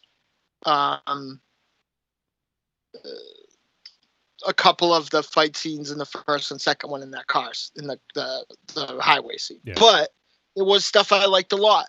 I had no problem with how different it looked. Maybe I did get the metaphor early on that they were going for. with like the game thing, and maybe I'm very, yeah, and I feel like if even in my biggest dick days, I feel like I've been very empathetic to filmmakers. In these women already made that film 3 times. You know what I mean? So even 20 years later, like I would have felt like I was kind of just getting a bill of goods, right? And I always appreciate my comparison I use. I don't want 60-year-old Metallica doing Ride the Lightning Part 2. But that the fact that I appreciate that they're not doing that doesn't mean I have to like the shit that they're doing now. Right. You know, so yeah. I appreciate more so. I was really dreading watching this over the last couple days because I felt like we were just going to get like, they had to do it and we were going to get a cover band. What is this, Trick or Treat Radio? I'm talking and everybody left. They're dropping like flies. Yeah, yeah. I can still hear you. But the reality is that like I liked a lot of this, and there was stuff I liked. There was stuff I liked a lot. There was stuff I liked a lot all the way through, and then there was stuff I liked where I felt like even though I liked it conceptually and got where they were going, I'll agree with Rocky in the sense where, while I understood the swarming scene and I thought it looked like that, I didn't think it was particularly like engaging. Like I thought it could have been much more scary or much more immersive. But it did look like a video game, you know. And I liked where they like exhausted a lot of the options. Like it wasn't like in another movie where they started using agents or whatever they were calling them as bombs, or you know what I mean, or right. just using them as fodder. Like we kind of got we got this concept and got a great deal of what those uses would be if it was that way. I like that they escalated it. I thought that when they were bobbing, like the bot bombs, I thought it was fucking awesome. Mars was about butt bombs. I thought that this had, while not as good as some of the fights in the other first 2 Matrix movies, I appreciated that they didn't look like the other Matrix movies. If for no other reason, I hate bullet time, and I hate these, like, when in action movies, especially not the Matrix, when things copied it, it feels like WWF wrestling to me. It feels like we're slowing this down because the people who are watching it are too dumb to understand what's happening unless he runs up this wall slow. I'd rather fucking see a dude run up a wall and do a flip and do a kick because I know there are dudes who can do it. You know, so land on your shoulders and put their balls in your face. No, they don't need to do that. I mean, they can. I'll pay extra. But as long as it's not, as long as it's not too cost prohibitive, they can do that. But I think at the end of the day, I'll go to the mat for the fighting, the hand-to-hand fighting in this. I think that I won't call it a downgrade or an improvement because it was so different, but I really appreciated things like, dude, I'm sorry, that fucking scaffolding catwalk fight with the fucking, with the Merovingian, 8-man Merovingian, that shit looked like fucking. That looked like fucking Joel Schumacher directing fucking Batman and Robin with the fucking kids from Peter Pan. It was fucking ludicrous, dude. Yeah. And then he delivered that that was a terrible fight scene. I don't give a fuck. For money that should be put into a Matrix film after all these years, that fight scene was shit, dude. Period. Sorry. I think you're forgetting that Batman Forever was nominated for an Academy Award for cinematography, so. Yeah, well, the fucking Macarena was a top fucking smash hit too. That don't mean shit. Didn't win any Grammys though. No, or Grampies. Grammys or Grampies. But I don't know. I was a Grampy. I'm never gonna be that person that says, well, I know all about this, so it's, your opinion's not valid. But what I think is inarguable, especially through listening to this program, is that I am pretty picky about fight scenes. Oh yeah, for sure. Like, and I think that, Not though. I'll stick any random refuse in my fucking pie hole. but refuse, is that what those guys were called? But yeah, no, I thought that fight scene was the highlight of the action. Refugio was The one of only them. fight scene I liked more was Chad Stahelski versus Trinity in front of Chad Stahelski. Stahelski's. Might as well bring it up here now because you just mentioned that. There's something also meta about Chad Stahelski playing Trinity's husband, because Chad Stahelski, who is now the director of the John Wick films, was Keanu Reeves' stunt double in the original Matrix trilogy. Matrix films. So it's just kind of funny that because he's not really an actor either. Like, that's why it's like funny that he did this, because he played Trinity's husband in the in the Matrix in this. So it's just, one of those other meta little things I think is kind of fun. Yeah, most of his acting credits, I believe, either say uncredited or Thug. Thug 2. Yeah, because he's in a lot of stuff. He's in a lot of that Perennial Fight Coordinator's early stuff. He's in wow, that's scary. He's in a really good Mark DeCostas movie called Drive that I like a lot, with Dwayne as well. But yeah, I thought that was a good fight scene. There are 3 fight scenes and 1 action scene in the whole Matrix trilogy that that I can remember. The rest of them, to me, are all interchangeable fights with people with Hugo Weaving's face CGI'd on it. Like, I'm just not interested in any of those. Like, that's like the most generic filler fights for me. I would have rather have had more of these over the trilogy and had Neo be more special in his Matrix chicanery. I just felt like these were really grounded fights. And also the other thing was that I think that these were like a different program, so like they might not have been like super downloaded with like that level of fighting either. Like these were like, their fighting programs were probably contraband. I do want to get into the action a little bit, but we'll finish up the first impressions, and I'll just give mine relatively quick. It's okay. I didn't know where this was going to go. So first half hour, it's literally the first 30 minutes is all about Thomas Anderson being an award-winning game designer, and he made The Matrix, and just I thought that whole bit was brilliant because not only is it a meta take on the series as a whole, it's a meta take on Lana's experience and pressure to make another one and probably live up to the expectations, because when you make The Matrix, like anything you make after that is going to be nitpicked to hell. And that's what happened with the Wachowskis.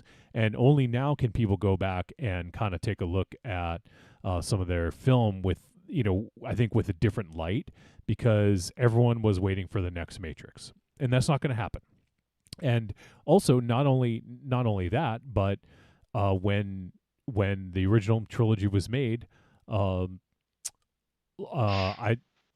was a man, and now Lana's is able to express who she really feels and is, and now maybe that manifests differently in what she wants to create. So that is a completely different thing that I can't fathom what it must be like to come back to a series and feeling completely different about who you are and feeling comfortable in your own skin. So I don't know what that's like. So I can't even imagine what that was like. So for me, the first half hour I thought was great, and I didn't know where they were going, and I thought they were literally going to exist in this world where the Matrix was a game that Thomas Anderson created.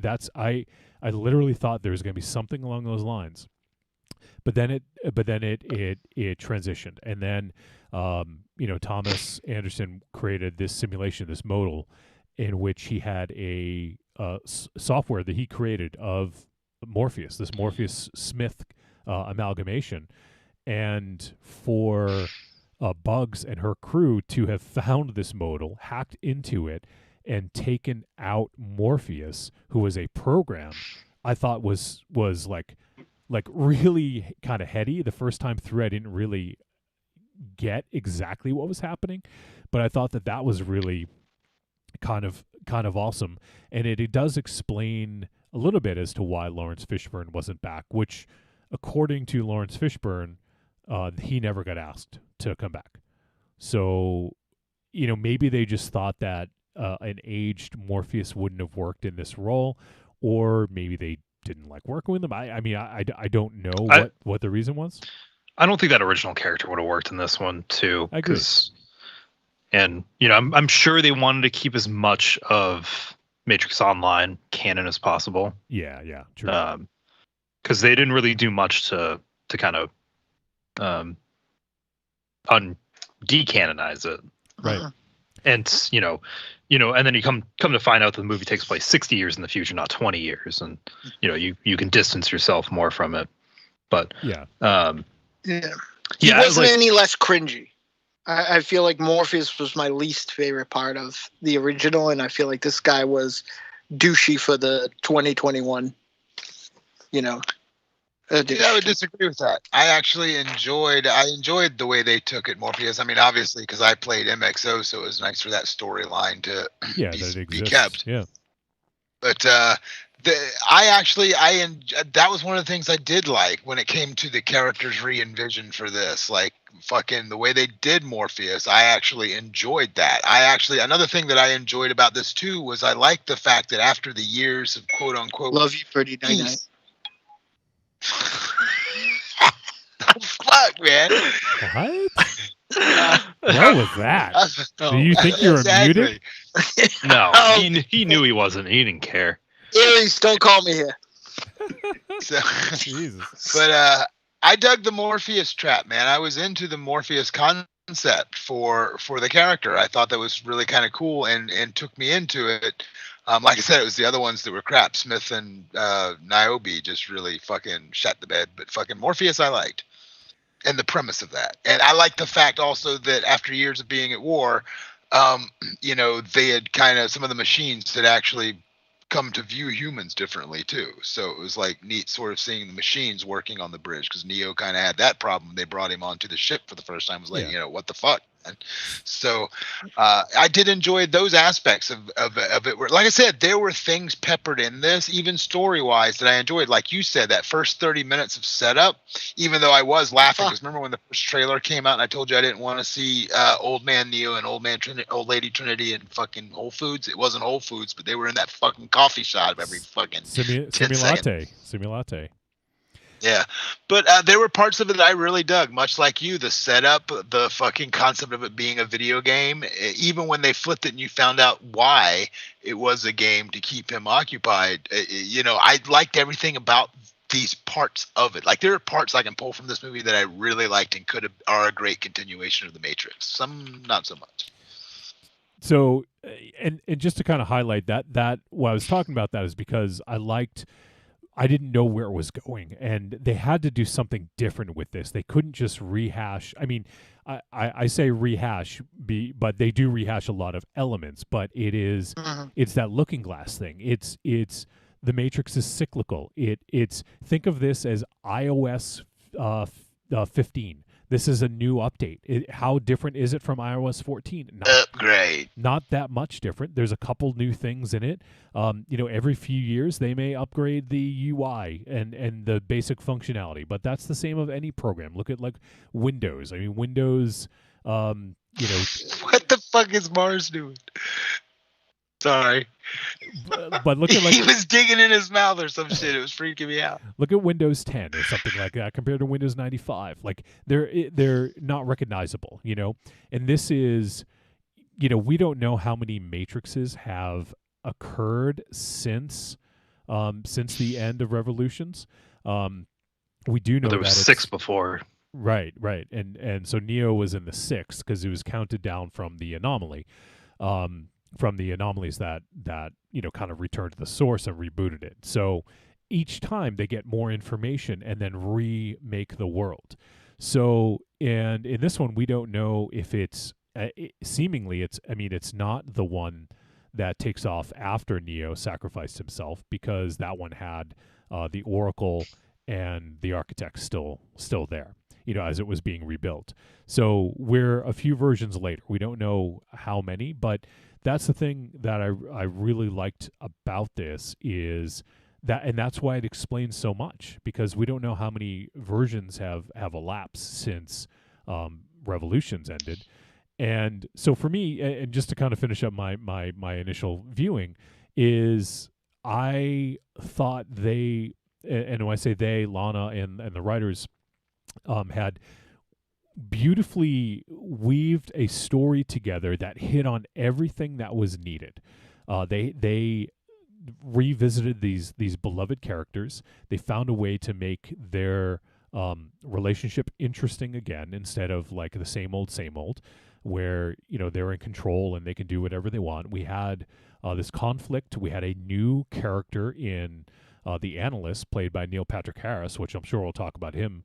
I thought he was fucking awesome in this. I love. Dude, you put NPH in anything, you sold me a ticket. That motherfucker's just magic. Yeah, he's fucking awesome, and I loved him in this. And so I think he's a much better villain than anything that's come in the series before. Much more nuanced. I agree totally. I think I liked the Architect a lot. I like that character, but you can tell the difference here, because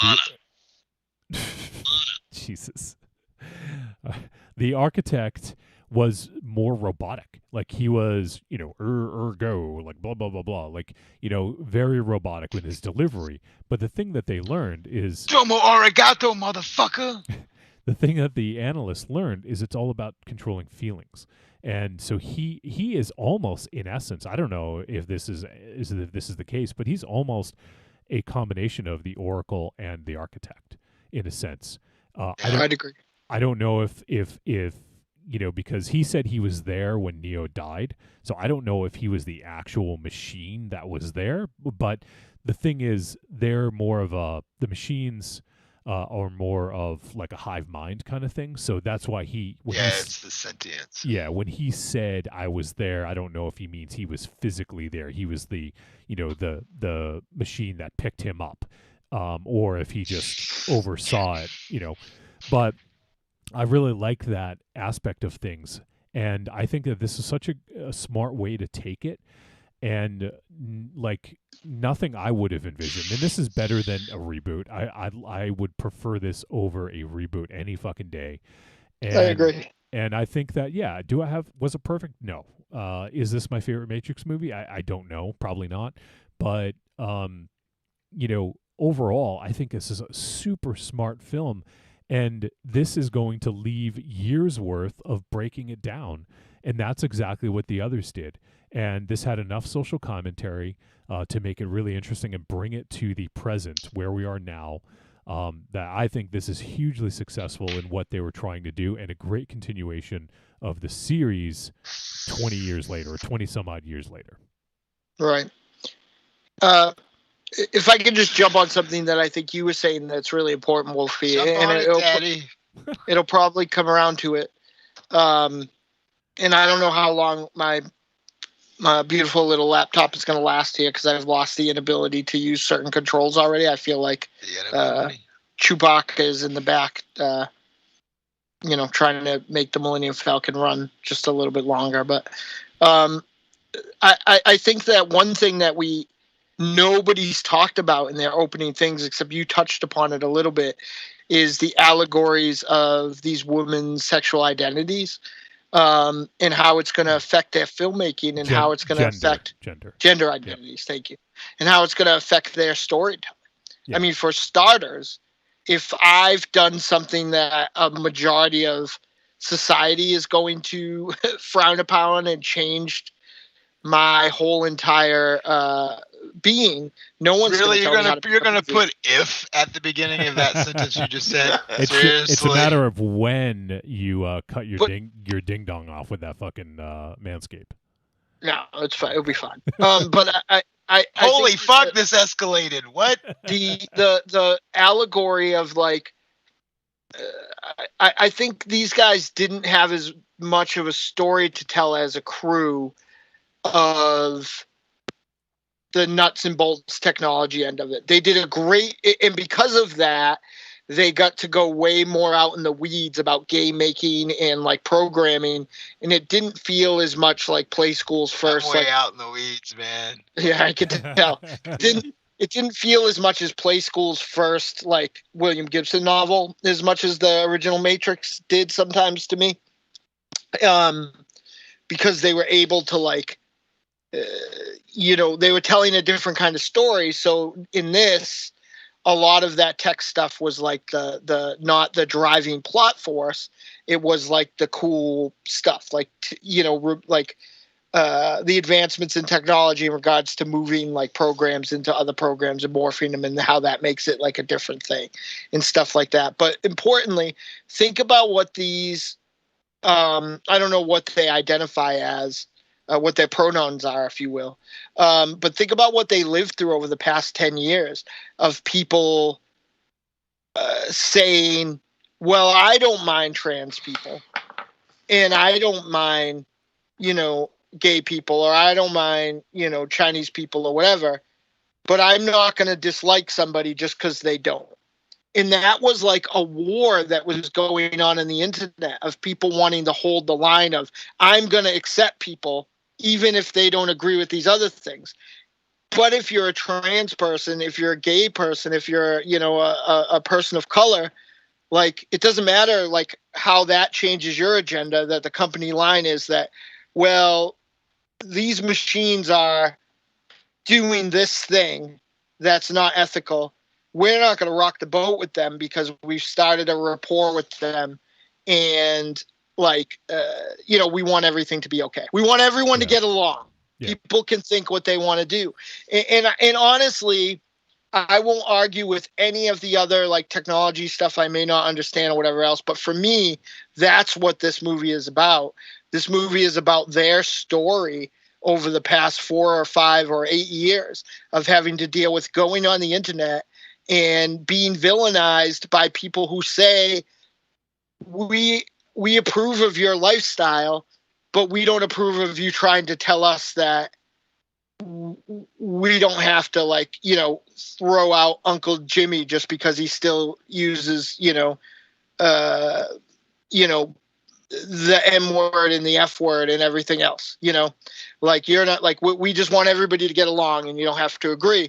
And how actually toxic and destructive. It's tolerating it and not accepting it. That's what? Basically, it's tolerating something but not accepting it. That's right. What you're saying. Yeah, well, it's tolerating something and not accepting it, and not bringing people to task for their regressive behavior. Mm-hmm. Like how Rocky just did a Zig Hal, I think. Oh, Jesus. I don't know what he's doing. If you go back and watch the video, you'll see. This is all I saw. What the fuck are you talking about right you now? You should do it too. Oh my God. I just what? Why do you have to do how the fuck did I get pulled into what the hell? What did I do? He was probably just grabbing a joint. I want my appearance here stricken from the record. It's not his fault. He zig-haled what he meant to zag-hal. But what are you even talking about? But the reality is that I was just the reality is you shouldn't be let out of the home to do fucking yard work, much less come on the internet. I was just he trying does to that show all the time. He comes on the what internet you all the saw. time. What I saw you do, and where's the sound effect, Johnny? But I think that that's the thing that I think that I'm hoping that we or us or somebody here, the nut that they crack, because I think that a lot of people are like, well, it didn't look like this, it didn't look like that, it didn't look like that. But I think they were telling a totally different story in a totally different way, and using, in a way, even though it connected directly, it almost was a reboot in a way, like in the same sort of way that the best reboots tell that story, but tell it in a different way, So I really, technically you could call it a reboot because the Matrix rebooted, like essentially, yeah. So they had to find a way, and I love the idea that Thomas Anderson is living his greatest success So whenever basically the Matrix, the way that the analyst put it was that like it's fictional now. Like and they said this, that it trivializes his story because it's just a video game. And Right. so now whenever he tries to look into it, like people are like, oh, that video game? Oh yeah. So they control the fiction. They control the story. They control the facts. They control the feelings. That's the biggest thing about this Matrix is it keeps people, well, not just people, especially Trinity and Neo, it keeps them fucking depressed. Like that's what the internet does to us nowadays. It keeps us fucking depressed. Like Right. that's what this is all about, and that's why he takes all the fucking pills. Like he's and they even mention he's in withdrawal. That's why, like, one of the things that I wanted to bring up later is that why didn't Neo have all of his powers? Why couldn't he fly? He was in fucking withdrawal because when you come off of these drugs, you don't just like feel normal. There's a period of when you have to sort of like get back to being yourself, and that's where Neo was. In addition to the kiss with Trinity, that's what activated the code inside of them that activated the anomaly. Because if you go back through the films, when Neo sort of like in the first one becomes, I'm using finger quotes, the one, because there is no one, the one was a lie. When he becomes the one, it's after the kiss from Trinity. So the Oracle was sort of manipulating all this stuff and changing their codes with cookies and all these things. And so later on, I'm gonna change my code with some cookies right the fuck now. You bring up a good point. Be right back. Jesus. Right. God. There's something interesting along those lines too, where the first movie kind of tries to tell you that your reality is a lie, and here are all these like little things you can see in your everyday life that kind of prove it, whether it's like deja vu or like nameless agents in black. Yep. All of these things. Whereas this one, it's like the commentary is, we don't have to trick you anymore. You know it's all a lie. Yeah, but you love it. Yeah, but you You love can't do it. Yeah, anything about it. yeah, and you love that it makes you miserable. yeah. Exactly. Well, now it's that thing, and we've all talked about it to death, but it's that thing now where if you can find enough people to believe something completely fabricated, it's real. Exactly. And like there's all that element, all the element that I've heard some of the backlash and that I've heard that Rocky didn't like. None of that stuff that wasn't there would have been interesting to me at all.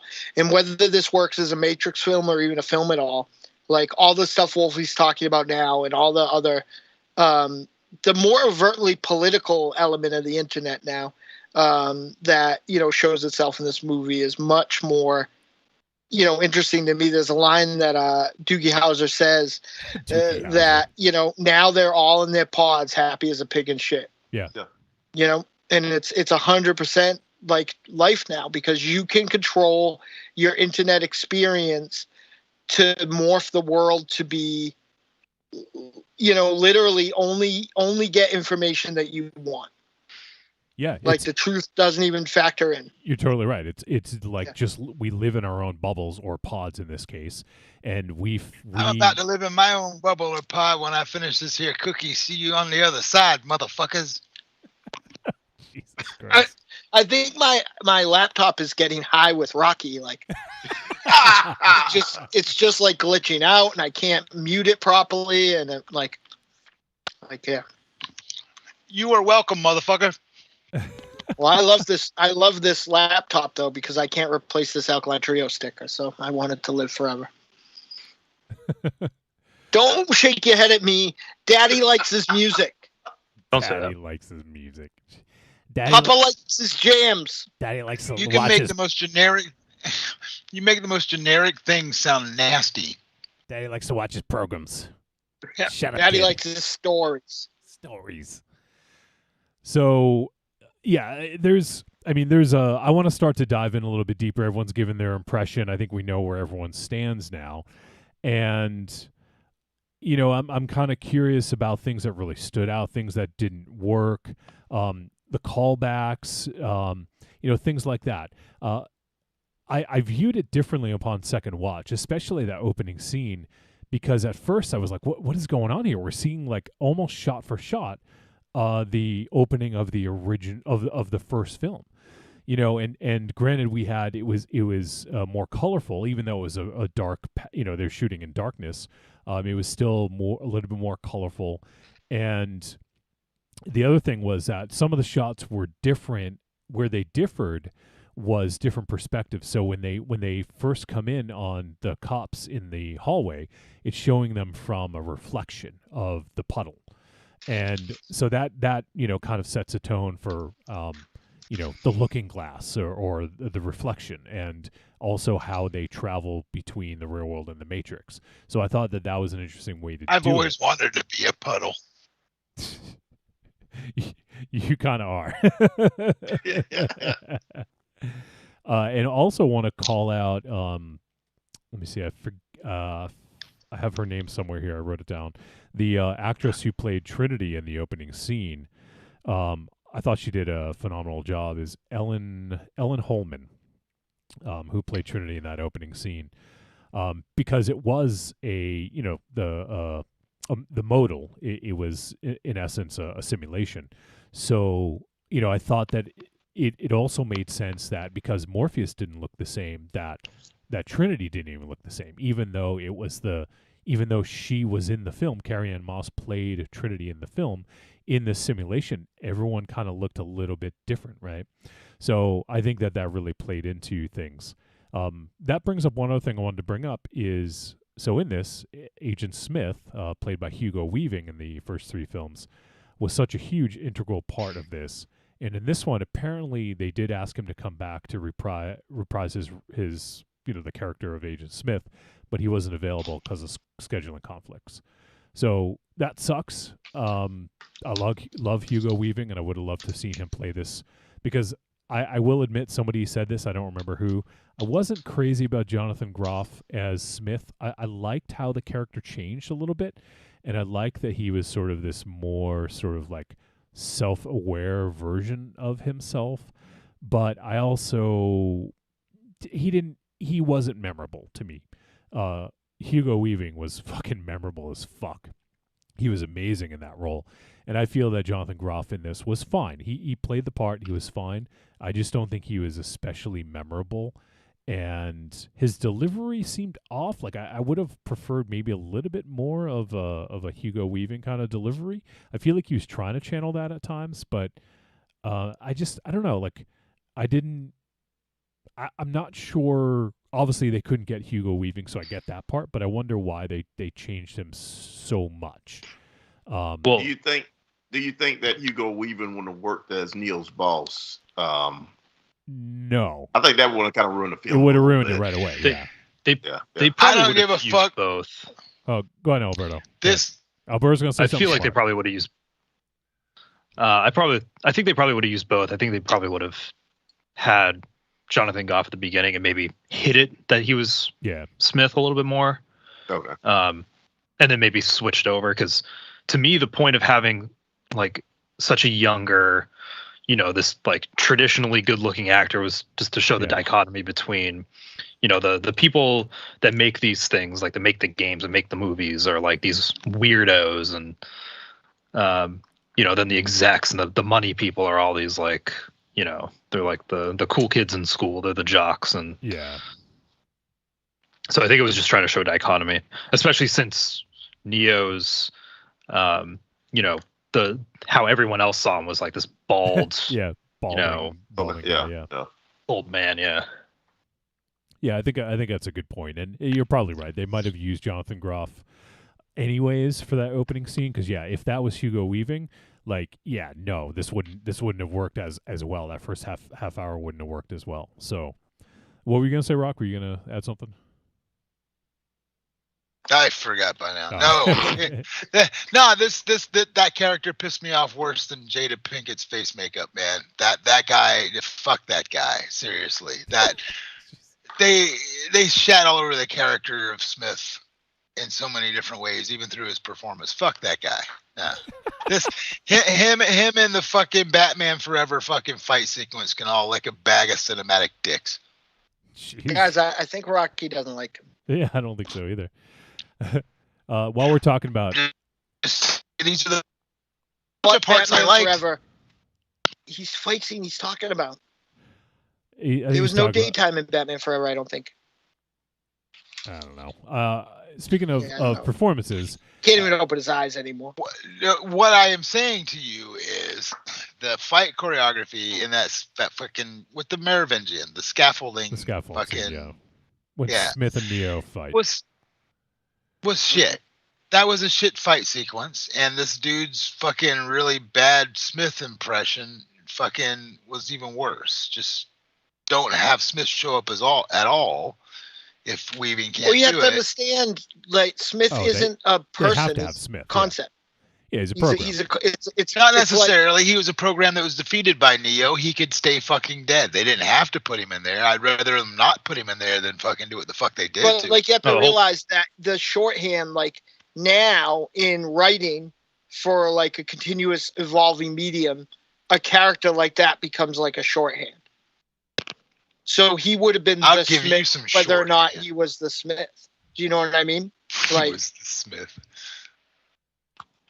Like he like that, like you know, that Hugo Weaving character is now a 80s challenger to a ski race fucking villain. No, but well, that's what he would be in the game too, and like Alberto said, on the executive side of it, probably.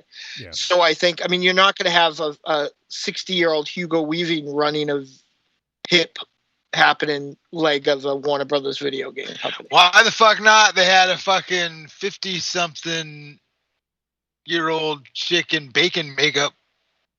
Oh boy! But I doing an think old that, lady. like, you know, I think where they got away with it is I think the Smith was a concept, not a person. So it could have been Yeah. anybody. Though I don't think his execution was terrific. I don't know. It didn't bother me. In fact, when he was fighting Neo, those were my least favorite fights in that fight scene. I liked because it was so throwback Matrixy. I've already seen that for 3 movies. I'm not here for comfort food. I'm here to see a story. I didn't pay. If I want to watch those fight scenes, I have those fucking movies. Yeah. I mean, I don't think we want to see rehashes of those. While we're on the topic of performances, so why don't we talk about Yahya Abdul-Mateen II as Morpheus? So we talked about, you know, obviously we don't think we would have got, we don't think that Lawrence Fishburne would have worked in this role. But what did you guys think of his performance? Because it was varied. I mean, he did initially he was an agent in the simulation, and then, you know, because his code was basically an amalgamation of Smith and Morpheus, because that's sort of what made Neo who he was. That's sort of how we got there, is he put both of their code in there. And one thing I noticed on the subsequent watch was when Neo's looking at the simulation and, you know, he looks at it, he's like, what? And then you see like a little pop-up come up and it says that Morpheus, like it was like morph.batch.exe or something like that. It's a Morpheus file, and it says the file purged. And so and that's one thing I didn't notice in the initial watch, was he actually saw that Morpheus was removed. His file was removed from the simulation. And then that's when, you know, he meets them soon after. So I thought that was a little detail that I missed in the first one that I thought was really cool. But what did you guys think of Yahya Abdul-Mateen II as Morpheus in this?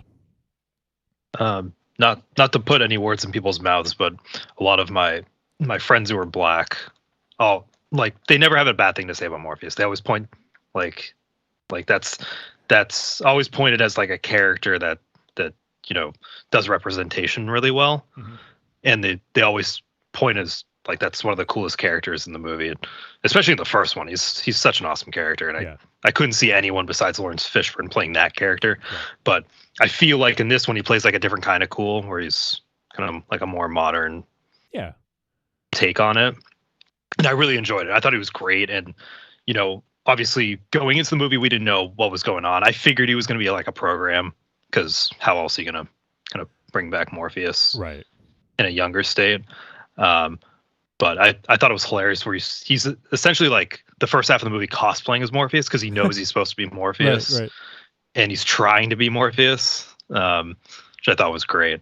But I mean, he's like one of those up and coming actors that you're just gonna start. You already started seeing him everywhere, but you're just gonna see him even more. Yeah, I mean, just already. I mean, the last couple of years. I mean, he was in a couple of huge things. He was in the Watchmen TV show. He played Black Manta in the Aquaman film. You said almost every Warner property at this point.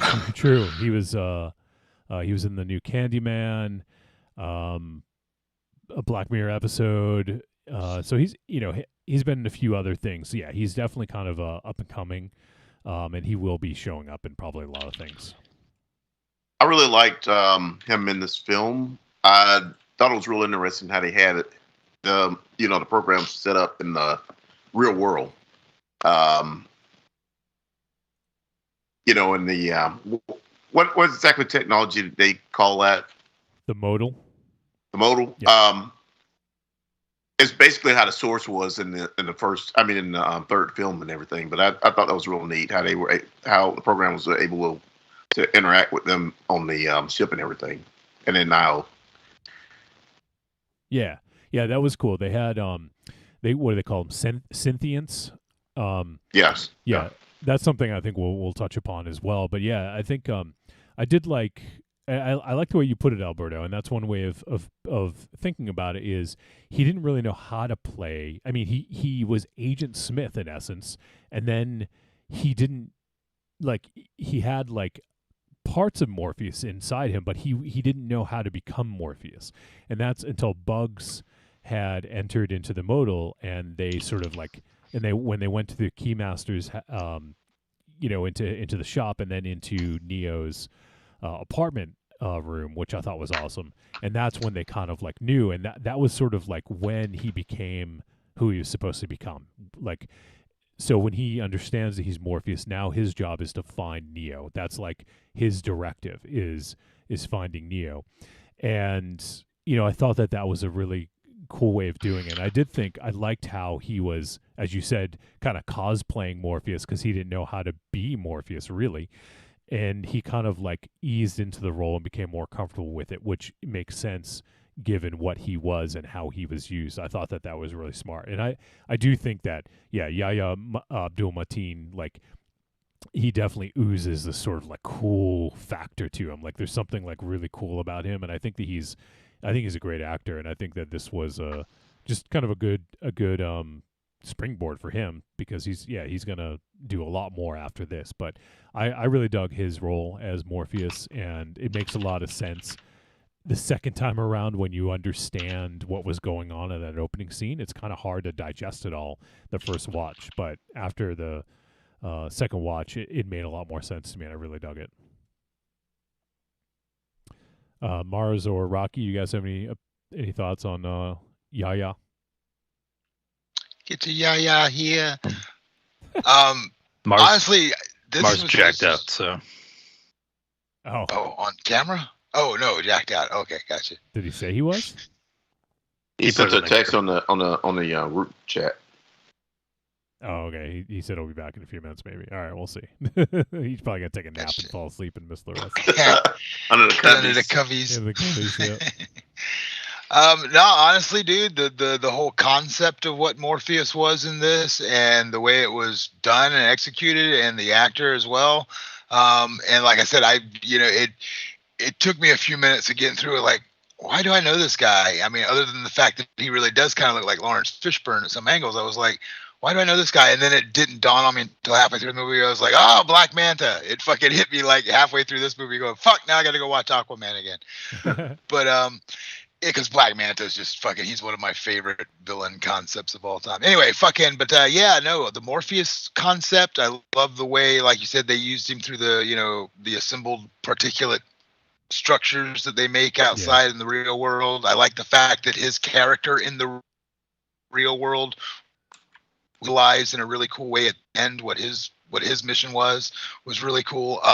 Like I said, there was aspects of this movie that I did really like. And there's just enough of it in there that I didn't that really makes me but fucking definitely the Morpheus angle, and even one of the better parts of Jada Pinkett Smith's performance in this thing, which was unnecessary. It was just the brief moment when she's walking Neo through the hall where they have the statue of Morpheus. Yeah. You know, and like I said, for us that played MXO when it came out, the death of Morpheus was the catalyze that's what in the video game, that's what broke the peace. There was a burgeoning peace between the machines after what Neo did. Wasn't that the story? Is what after what Neo did, and then they were going to a peace treaty or something like that, and he got assassinated. Isn't that what went down? I think that's right. Yeah. I will say the story that they tell in this movie of how it was more of an energy crisis than you know, people looking for Neo's dead body was a little bit more interesting to me. Right. Because that was the thing that the lingering question I always had at the end of Revolutions was like, so what are you going to do about the power plants? Right. Yeah, I think the way they approached it, I thought was pretty interesting, and you know, it's when you think about it, the way that everything went down in Revolutions, where you know Neo seemed to be the anomaly, like he changed the direction of everything. Because it went from, you know, basically rebooting the Matrix every you know couple hundred years or whatever it is, you know, and then restarting Zion, to Actually, not Zion. What was the new place called? Io, Thing. which is interesting because 01 was the name of the machine city. Yeah, I was gonna say. Yeah.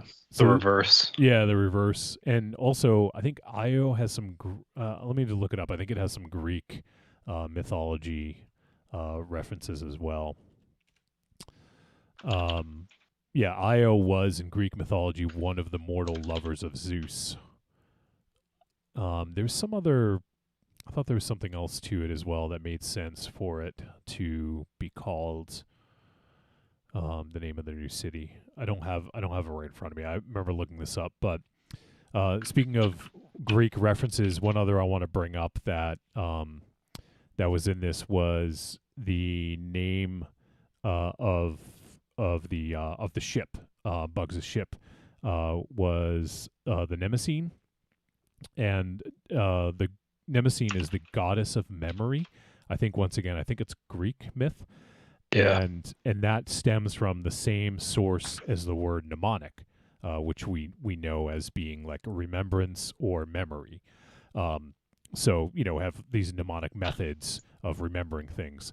That's where it comes from. So I thought that was interesting that that's where the ship name came from, because this is in essence like you know, like memories and remembrance. So I thought that was a cool way of kind of linking that as well. And I mean, you could go down. Speaking of rabbit holes, you could go down the rabbit hole of Greek mythology in the Matrix films. Like, you know, it's quite in depth. IO would also be like input output in a computer. Right. True. Yeah, that's a good one as well. Yep. So a lot of different connections there. A lot of our modern day, I mean, whether it be comic book movies, action movies, whatever, everything's down the line has all been based off the same several, you know, stories through times, whether it's the Greeks, whether it's the Persians, whether it's, you know, everybody's had a very similar set of stories that, you know, teach the moral story, right? So yeah, talking about the zeitgeist. Yeah, kind of in a way. Yeah. Yeah, I mean, it's evident in superhero characters all around, and whether you want to, you know, call like Luke Skywalker or something like that a superhero and more just a hero in your fantasy world, it's still the same thing. They have otherworldly powers that allow them to do whatever it is. It's the God complex, right? You know, or the Savior complex. You know, with Neo being the one, with Luke being the last of the fucking, you know, Jedi, with fucking Well, even in the newest Tron movie that came out, that's the same allegory there, where it's like at the end of the day, you know, these champions are superheroes, even though he's from an outside world. When he's in the game world, it's, you know, a different thing. So it is always that chosen one, kind of only that person can diffuse the giant planet killing monster moon thing. Yeah. There, that cookie's kicking in, man. Oh, Jesus. It's a good time to be me. All right. But yeah, no, that's, you know, it's mythology is everything. It's all these stories have been told a million times before. It's just always in the approach of how you tell them that can make them feel fresh and new, right? Yeah, I agree. All right, so I don't know if we're gonna have Mars back or not. If he pops back in, cool. If not, like, you know, we'll continue on. But so I mean, there's so much. We talked about some of the characters that were new, like the new characters or new actors playing all characters. But I do want to talk about one of the major characters we haven't even touched on yet is Jessica Henwick as Bugs. And I gotta say, I loved her in this. I thought she was such a great character, and I think that as the audience, you need that connection to the story. And you know, we had that in Neo in the first film, and in this one, I feel like she is that sort of connection to the audience in a sense. And I thought that she played this role exceptionally well. She had some of the great standout action scenes, especially early on. And I just thought that she was like really, really good at this. I think she really carried a lot of the story because the rest of her crew were kind of almost like nameless. I mean, we got their names, but we only got slight interactions with them. I think that's one of my other kind of drawbacks is that her crew didn't really. They got like a couple lines here and there, but and not that I want like fucking backstories for everyone, but you know, I feel like the crew took a little bit of a backseat to Bugs, which I actually think was okay because I thought that she was really good in this. Yeah, it's really her and Zeke. Or Zeke. Zeke, The operator. Yeah, Zeke. Zeke, yeah. Yeah, you really just saw them two. But really, after Neo's discovered, she kind of takes a back seat in this film. She doesn't do too much after that. Well, she does. I mean, she does have she does play a big role because she's the captain of the ship. So, you know, she does that. And then also, I mean, later on, she is the sort of like, I forget what they called it, but that when they did that hacking, when they pulled Trinity out. Yeah. Like I thought that was a great scene too. So yeah, but you're right. I mean, she wasn't as in the forefront because she was like the transition to get to Neo being Neo again, you know? Yeah. I really dug her character even when there was those bad, terrible, awkward scenes with her getting berated for being the bad captain by Niobe. You know, she held her own. She was actually delivering, even though the scene around her was just shit and the people she was playing off of were shit and the prosthetics they were wearing were shit. Fucking, she was strong and I liked the character. I will say though that the character I find, as far as like new technologies and new ways of doing things within the Matrix films, one of the things I did like a lot was Seek, right? He's the Seek, yeah. he's Sequoia, the yeah. he was the not controller, Operator. Thank you. I liked how they would put him into the room with them briefly for like a camera pan when they're looking at the situation in the room, trying to figure it out. And he's like there with them visually for those few moments. I thought that was really well done from a directing standpoint. I liked those scenes and it really brought the operator into the seriousness of what's going on at the moment for our character that's in the Matrix kind of thing. They were both great. Once again, those two, I've got nothing bad to say. I really liked what they did with Seek. You know, the way they utilized the operator, which the operators in all the past movies upon the review were my favorite characters. Dozer and fucking Tank. Tank. Yep. Tank, yeah.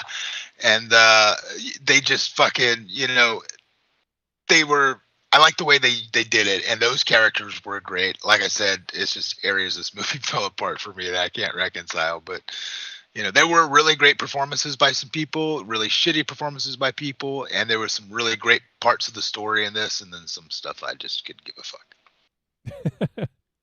Alberto, But yes, I agree. Those two are awesome. Alberto, any thoughts on Jessica Henwick in this? Yeah, I really enjoyed her, and Yeah. she played the main character role at the beginning of the movie really well Yeah. until Neo became Neo. But yeah, she is what was missing from the sequel movies, I feel, because Neo in the first movie is a really good main character because he's kind of like the Luke Skywalker, where he doesn't have a ton of personality, but he's just there as a vessel. And in the second and third movies, you don't get that. You really don't have anyone you can really attach to. I was trying to get my girlfriend to watch the first three movies, and she barely made it through the second one. She hated the first one. Wow. But her favorite character in all of them was Link, because he's the only person with a person. Only guy in any of the movies with a personality. Yeah. And she did make a good point of that Trinity is a completely useless character in the original trilogy. Link's pretty cool when they're in the highway part because he's cheering them on and all that. Yeah, he passes out. Yeah. But I not to jump ahead, but I will say this movie seems to redeem Trinity a little bit more, because she was definitely just solely a MacGuffin, especially in the first movie, where it's like I agree. her only purpose is to kiss Neo at the end of the movie and bring him back to life. Yeah, I think, and I mean, the only thing I think I haven't seen Jessica Henwick in a lot of stuff. I know I saw her in Game of Thrones, where she played one of the Sand, Numeria. She was in Force Awakens briefly. Oh, okay. She's one of the X-wing pilots. Oh, okay, cool. Yeah, I'd forgotten about that. The thing she is probably most well known for is the Netflix Marvel stuff. Iron Fist. I forget her character's name. Colleen. Wing. Oh, yeah. Oh yeah. Okay. Yeah, I hadn't seen that. She's great in that. Yeah. So I think she's a real. She's really, really good in this, and I think that you're right. I think that first half hour she really kind of carried a lot of the stuff, the action stuff. Especially, I loved one of the other things. Once again, a meta thing was I thought was interesting when she infiltrated the modal. It was almost like a reaction video. Like how we watch on like YouTube, we have like, people reacting to other people doing stuff, or people reacting to trailers or songs or whatever. Like, I feel like this was almost like a commentary on that, like where she was commenting on like what the whole Trinity scene. So I actually thought that was kind of a interesting sort of meta commentary. So I did dig that, and yeah, the whole opening scene I think is real strong, and especially, I mean, we saw it all throughout pretty much every trailer, but when she basically like hurdles the car and when she jumps down the sign, I thought a lot of that stuff was really well done. It's also worth noting that she turned down Shang-Chi to do this movie. Oh wow! And I think they were going to have her play a different character, and she is still holding out hope that they're going to bring back or bring Colleen into the MCU. Yeah. But well, good for her. I mean, that's cool that, hopefully she'll be able to revisit that character, but that she was able to do this, because I think it was a big role for her. I liked her better than Iron Fist in that series. Oh, she was one of the better characters. Yeah, her and there was rumors that they were going to do was it Daughters Misty of the Knight. Dragon? Yeah. Her and Misty, because they were probably the two best characters, and definitely in that. And what's her face is in that show too. Carrie-Anne Moss. Oh, okay. Oh yeah, I right. forgot. Yeah, she was in there too. Yeah, I know you're talking about an Iron Fist, and they were like really the only workable things in that show, to be quite honest. So let's see if there's any other. Oh, the other character I want to talk about. We did talk a little bit about Neil Patrick Harris as the analyst, but one of the other characters I wanted to bring up was Sati, played by Priyanka Chopra Jones. Oh yeah. And so we know Sati from Matrix Revolutions, and we meet her in Mobile Ave, which is essentially Limbo. That's where Neo went after he died, basically. Well, actually, no. This is let me try to think. That was at what the fuck was that? Jesus, he just like ran. Saw a ghost. I'm forgetting now. Actually, how did Neo get to Mobile Ave? Didn't he? That was so. It was He one. interacted with the stop the Sentinels, and it's like it That's put him right. back in the Oh, Matrix. that's right. Yeah, That's put right. him in a coma. Coma when he was in Yeah. a coma. Okay, not when he died. When he was in the coma. That's right. So when he was there, he met the couple who they were programs who we later find out the father created the anomalium where Trinity and Neo were eventually held. He was also in Reloaded. Was he in Reloaded? I'm trying to remember. Yeah, he was Yeah, in the restaurant with the Messenger You have to look for him, Oh, but that's- as yeah. they're walking in, he's walking out, and he or he's being dragged out, and he kind of like makes eye contact with Neo. Oh, okay. Yeah, I do. I didn't notice him on my rewatch, but I remember reading something about that. So, okay, great. Yeah. I'd kind of forgotten about that. So, but yeah, so that's when Neo meets Sati is there, and she is, at that point, these programs had kind of found love, and they had made a child, and the child, if for any programs that don't have a purpose, they're deleted.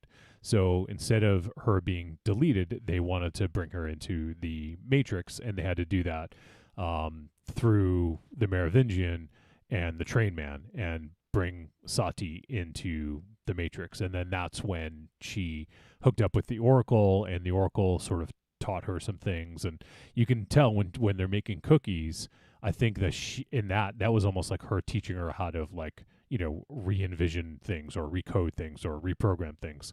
And then we see at the end, she created the sun for Neo at the end. So I thought that was really cool, the way that they brought her in. I thought that she was going to have a bigger role in this. She did have a big role, don't get me wrong, but I thought she would play a more substantial role in this story. I think a lot of people were expecting her to be the new Oracle. Yeah. She plays an interesting role in Revolutions, where a lot of people don't catch that she's there to give the machines humanity. Yeah. Because the whole reason she was being deleted was because she had no purpose. And Right. The machines, their kind of number one law was like you only exist if you have a definitive purpose in their society. Yeah. So, but up until then, you only see that side of it. Yeah, and I thought that was, that was that was one of those things that maybe you don't quite understand when it happens, but it's one of those things you can revisit later and kind of think about the ramifications of that. But I did like her inclusion in this, and I liked her part in this. I liked her role. I mean, it's still a little bit vague as to what she truly is and where she was. Like, I don't like where they went to go meet her at that well in the woods. Like, I don't know where that was. Did you guys get anything about that? Do you know where that took place? I got the impression that took place in the Matrix because of the way Neo was being shown. True. Okay, that's fair. And that would make sense. And especially because she doesn't go into the real world. She only uses, she kind of hacks into the real world, to do that operation on Trinity. So, I thought that was kind of interesting. But yeah, you're right. That must be the Matrix. It must be like a creation of hers or something like that, or a part of the Matrix where maybe she can't be found or something. Yeah. Because we have things like in Reloaded where, the Keymaster, his hallways where he could lead people and stuff like that. So he had places where other people couldn't get to. So it would make sense that she could as well. All right, so Keymasters. Neil Patrick Harris was playing Gozer. what? Oh, you just jumped to Ghostbusters. I see what you did. Jesus. All right. So overall, like, kind of like we talked a little bit about the meta-ness of it. We've talked a little bit about the action. We've talked about some of the characters. In terms of fitting this all into the Matrix narrative, did this work for you guys? Did it feel like it flowed with the other three films? Did it feel like it was a little bit like out of left field, or or I guess what are your feelings on that? Did it fit in, or did it kind of stick out? For me, it was a little bit of both.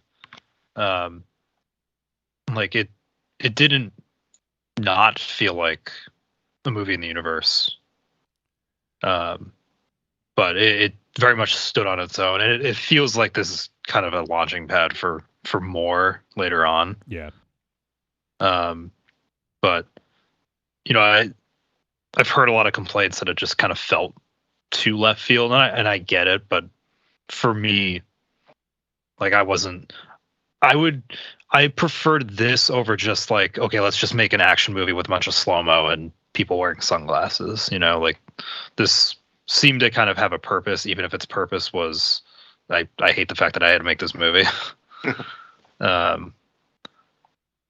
it had something to say, which I enjoyed. Yeah, I agree with that. How about you, Corny? I think it fits in the Matrix overall storyline. It's a new means of control, of the humans. There seem to be bigger bosses because the analyst was talking about the suits, and you don't know what angle they're coming from. Yeah. Kind of question if all of them are programs or if a human that is in there with them. I don't know. Overall, I just kind of wonder how many humans is involved in the keeping the Matrix as it is, who, because you're seeing where the programs are making choices or sentients are making choices. It kind of makes me wonder what humans really want to be in that world, but they never want to be released from the Matrix.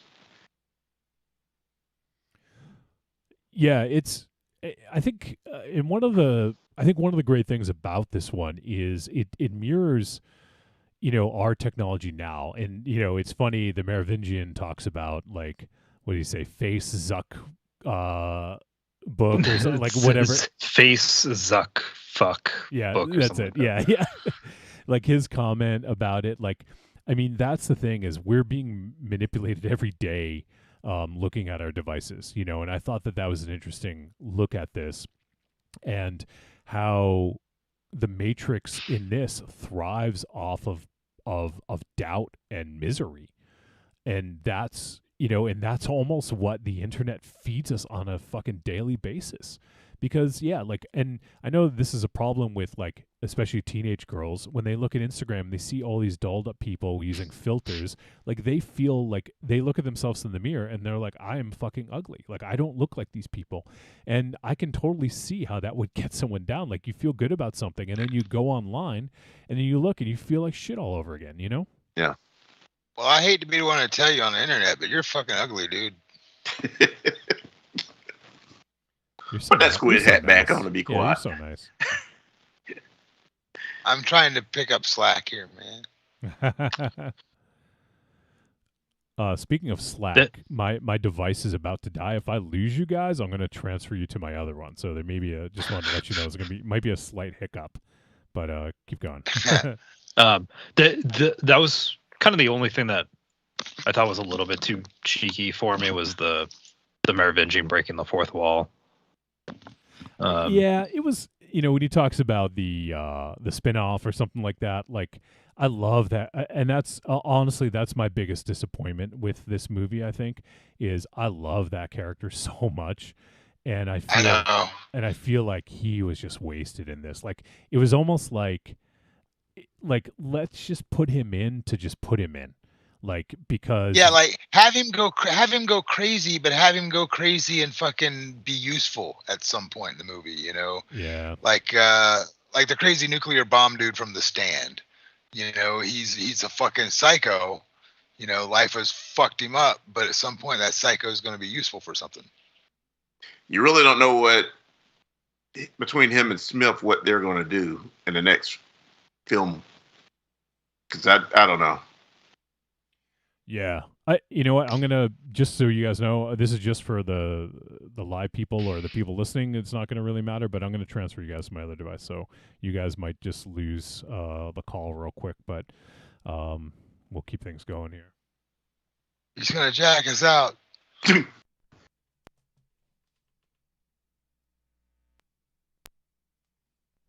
Early, man. All right. So I made the transition. I apologize for the 3 seconds of silence. That hurt. I'm suing. Good. All right. So we're on the other device.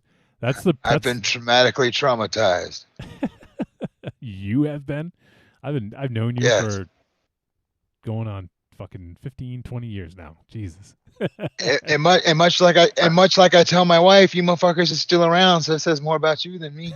True. That's fair. About the Mandravilian or whatever, I really don't see him putting that, seeing her put that character in this film and not using them in the long run. I agree. I mean, I just like, there's something about that character, like in Reloaded. That's one of the things I love. They expanded the lore, and I love the inclusion of the Merovingian. I love the architect. I love the sort of like how they further the Oracle. And the thing I loved about the Merovingian, and I didn't get this when I first watched it, or maybe my first 2 or 3 times, but the Merovingian is old as fuck. He may have even been one, like the architect of a previous version of the Matrix. He's definitely been around since the second one. Yeah. Because that's where the exiles come from, is the second version. Yeah. Yeah. And it's possible that he, was around before. He may have even been like the creator of a Matrix. Like that's a theory. I'm not saying that he was, but yeah. So the exiles are from as you said, the second version, because that's when, all the monsters and everything, the vampires and the werewolves and all that, and the ghosts and stuff. So just that hints at this character that has so much history and so much lore. And I just love that character, and I love one of the other things that he introduces in Reloaded is the idea that code can be changed or added via food. Because that whole scene with he sends the woman the dessert, right? And he's talking about it and how he alters something in her code, essentially, that causes her to either orgasm or feel something. And that hints at something that when the Oracle gives Neo a cookie, that's in essence, I think, what may have given him the code for the anomaly. That's, once again, that's a theory. I don't know I don't think the Wachowskis have ever said that for sure, if that's the case, but that's one of the things. So I just love that scene with the Merovingian, and I love the exiles. I love everything about that scene, and especially that movie. I fucking love Reloaded so much. And even we're talking about Reloaded. I thought you were talking about in the new one. I was about to be like, what? But no. I love like I said, Reloaded is my favorite because of the way the story took you into that underworld of fucking another side of the Matrix that they never touched on. And I loved I still think some of the best characters from the fucking entire first trilogy are the twin Ghost brothers. Yeah, I love those characters too.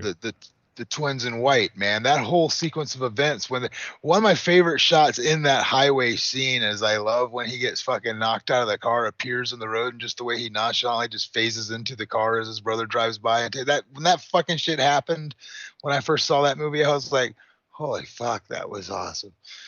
It was just, I don't know, man. Yeah, I'm with you. The whole Merovingians vibe was fucking what really pulled me into the Matrix world. Reloaded rocks.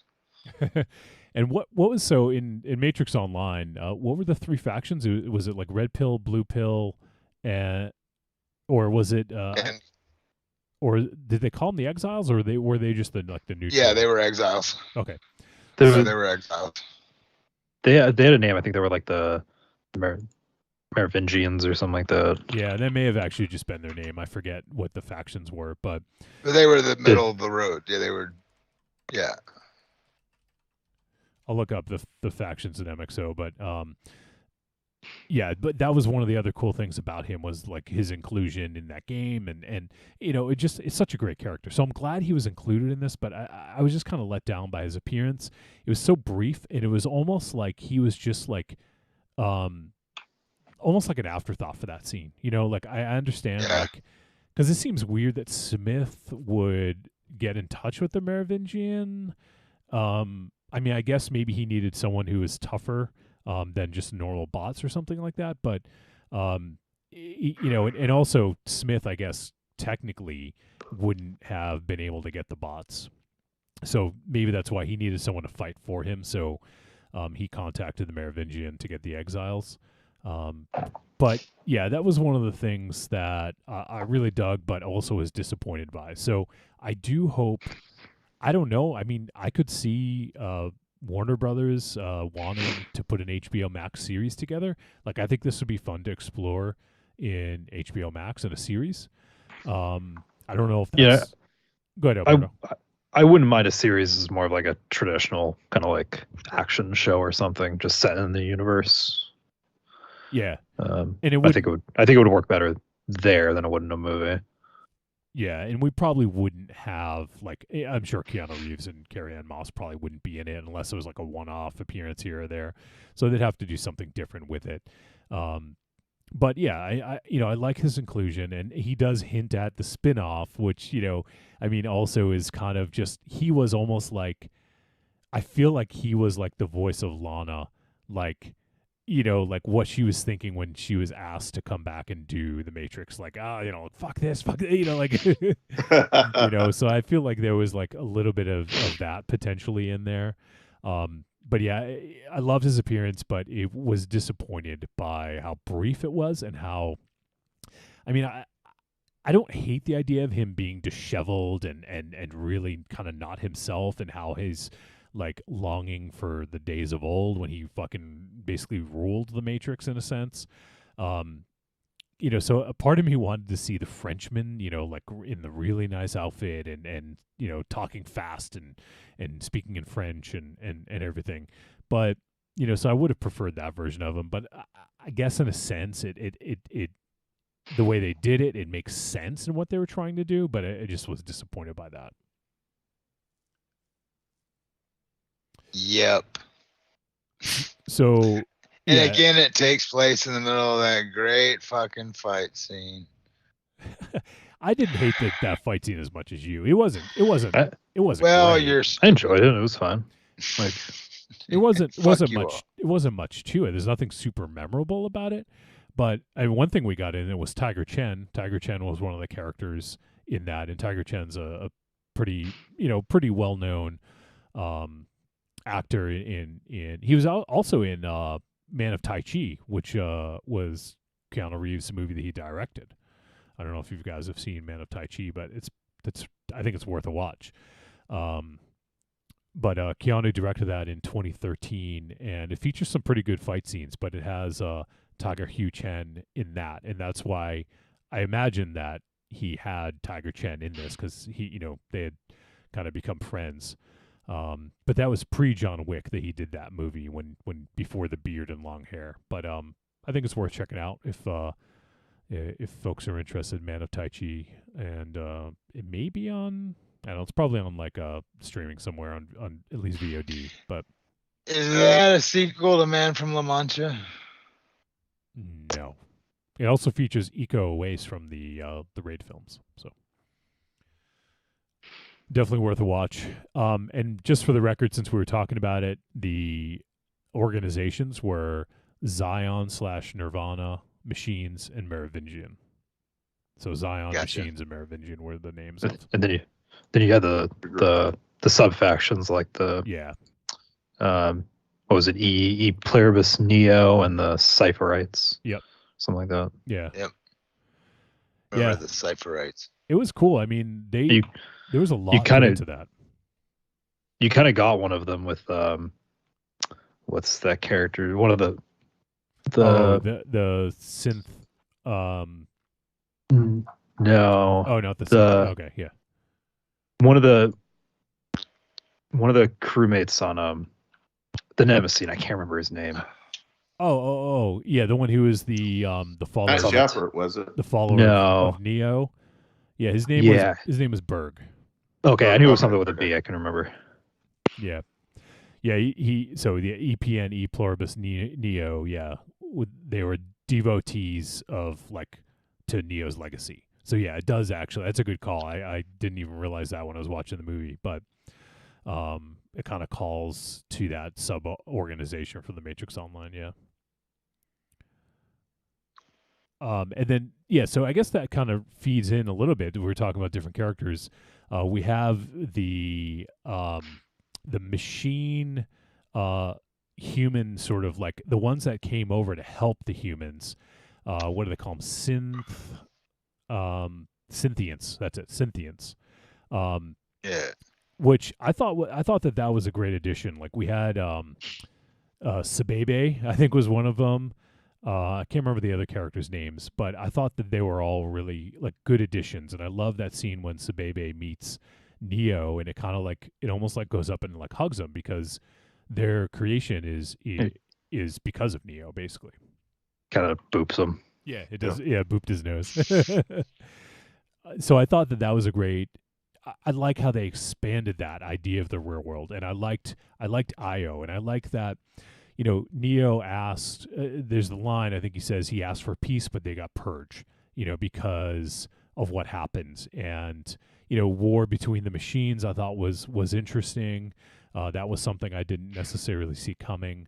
So, but and you know, for that, some of the machines who want to be called Synthients came over to join the human side of things, the Zion side or the Io side. So I thought that was a nice addition, and I liked how programs could manifest in the real world, like Morpheus did. I thought also that was cool, and I kind of liked some of the ideas behind Io, where they were like synthesizing food, you know, like basically bringing in like you know, like code from the Matrix to create strawberries in the real world, and you know, and stuff like that. It was almost like they were trying to go for like this idealized version of a society where, you know, you grow your own food and you do your own thing and there's peace and there's no war and, you know, and all that. But I mean, you guess you'd kind of get bored by that after a while. I mean, you could tell, like, I feel like that was like the big thing behind Niobe's character was, you know, she's now a product of this new world, and you know, and because of that, like, she doesn't want any conflict. And even if this will bring back Neo and Trinity, she doesn't want to go there until Sati says we got to do this, and she trusts Sati. So, you know, I thought that was an interesting way to bring that in. Man, there's so much to talk about with this. I don't even know like where else to go, but let's see here. Why don't you have a button I can push to order pizza? You have that yourself. It's called a Yeah, it's called your phone. Yeah. On the screen. Yeah. Oh, actually, that's a nice segue, Rocky. Nobody uses a phone anymore. In this, so we talked about how they connected to the Matrix in the original trilogy, but in this, it's mirrors. So it further goes down that whole Alice in Wonderland path. But also, like, I mean, I can't grab my phone now because I'm using it to broadcast. But that's, I mean, if you think about it, we look into a mirror every fucking day to connect to the internet, right? Like that's what it is. So I thought that was kind of genius, like a genius way to do it. Something that is everywhere that they could hack into mirrors. And I don't know, I really dug that. I thought that was a great way to re-envision it. And, you know, because, yeah, we look at it every single day. We look at, you know, like hours upon hours, we're staring into a fucking mirror. Maybe a black mirror, but, you know, mirror nonetheless. So I think that was a great addition into the storyline as well. And I'm trying to think of some of the other. Is there any other additions you guys can think of that we haven't touched upon?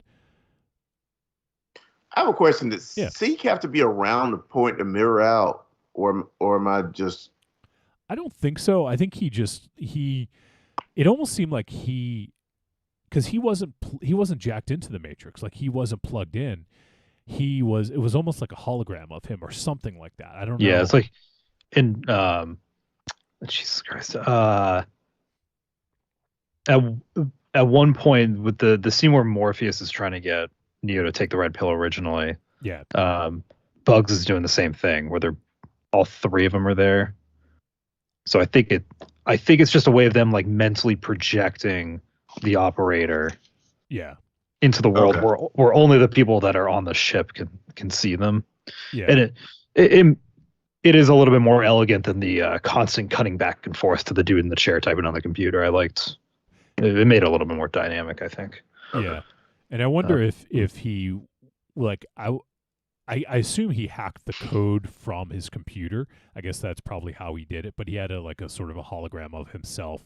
I'd wondered if he was actually hacking it while he was in the Matrix, but his physical body wouldn't be there, so I guess maybe he wasn't able to do that. So but I did think that was a cool inclusion of having Seek be able to do that.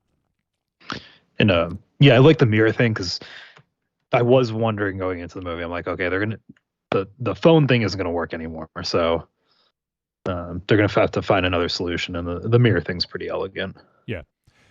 And they really leaned into the Alice in Wonderland thing in this as well, not only with that, but also with Sati in that scene when she's in the coffee shop is reading it, and just to play White Rabbit, which obviously they used it in the trailer, but it was great here. I love the way that they used The little montage. Yeah, I thought it was great. So that is further kind of highlights that the Alice in Wonderland. In that going back to the mirrors, the scene where they go into the tiny mirror is another Alice in Wonderland callback. Oh yeah. Yeah. Where the hallway where things are things getting smaller or bigger? Yeah, that's a Are good they call. close or far away? Yeah. It's all perspective. Yeah. That whole train scene was neat. Oh yeah. Yeah. I love that train scene. And that's the first, if I'm not mistaken, I think that's the first time we see the bots. Yeah. Because we see, and I actually love the code, seeing the code come over their eyes. I thought that was a great way to do it. And what that showed me, and what that kind of spoke to me, is that like anyone can be controlled by the internet. That's just like us. I mean, that's how Facebook and all these social media companies operate. Is they control we're the product essentially, right? Like, so I thought that was an interesting way to go about doing it, is showing how we can easily be manipulated and controlled. So of course, so can the bots.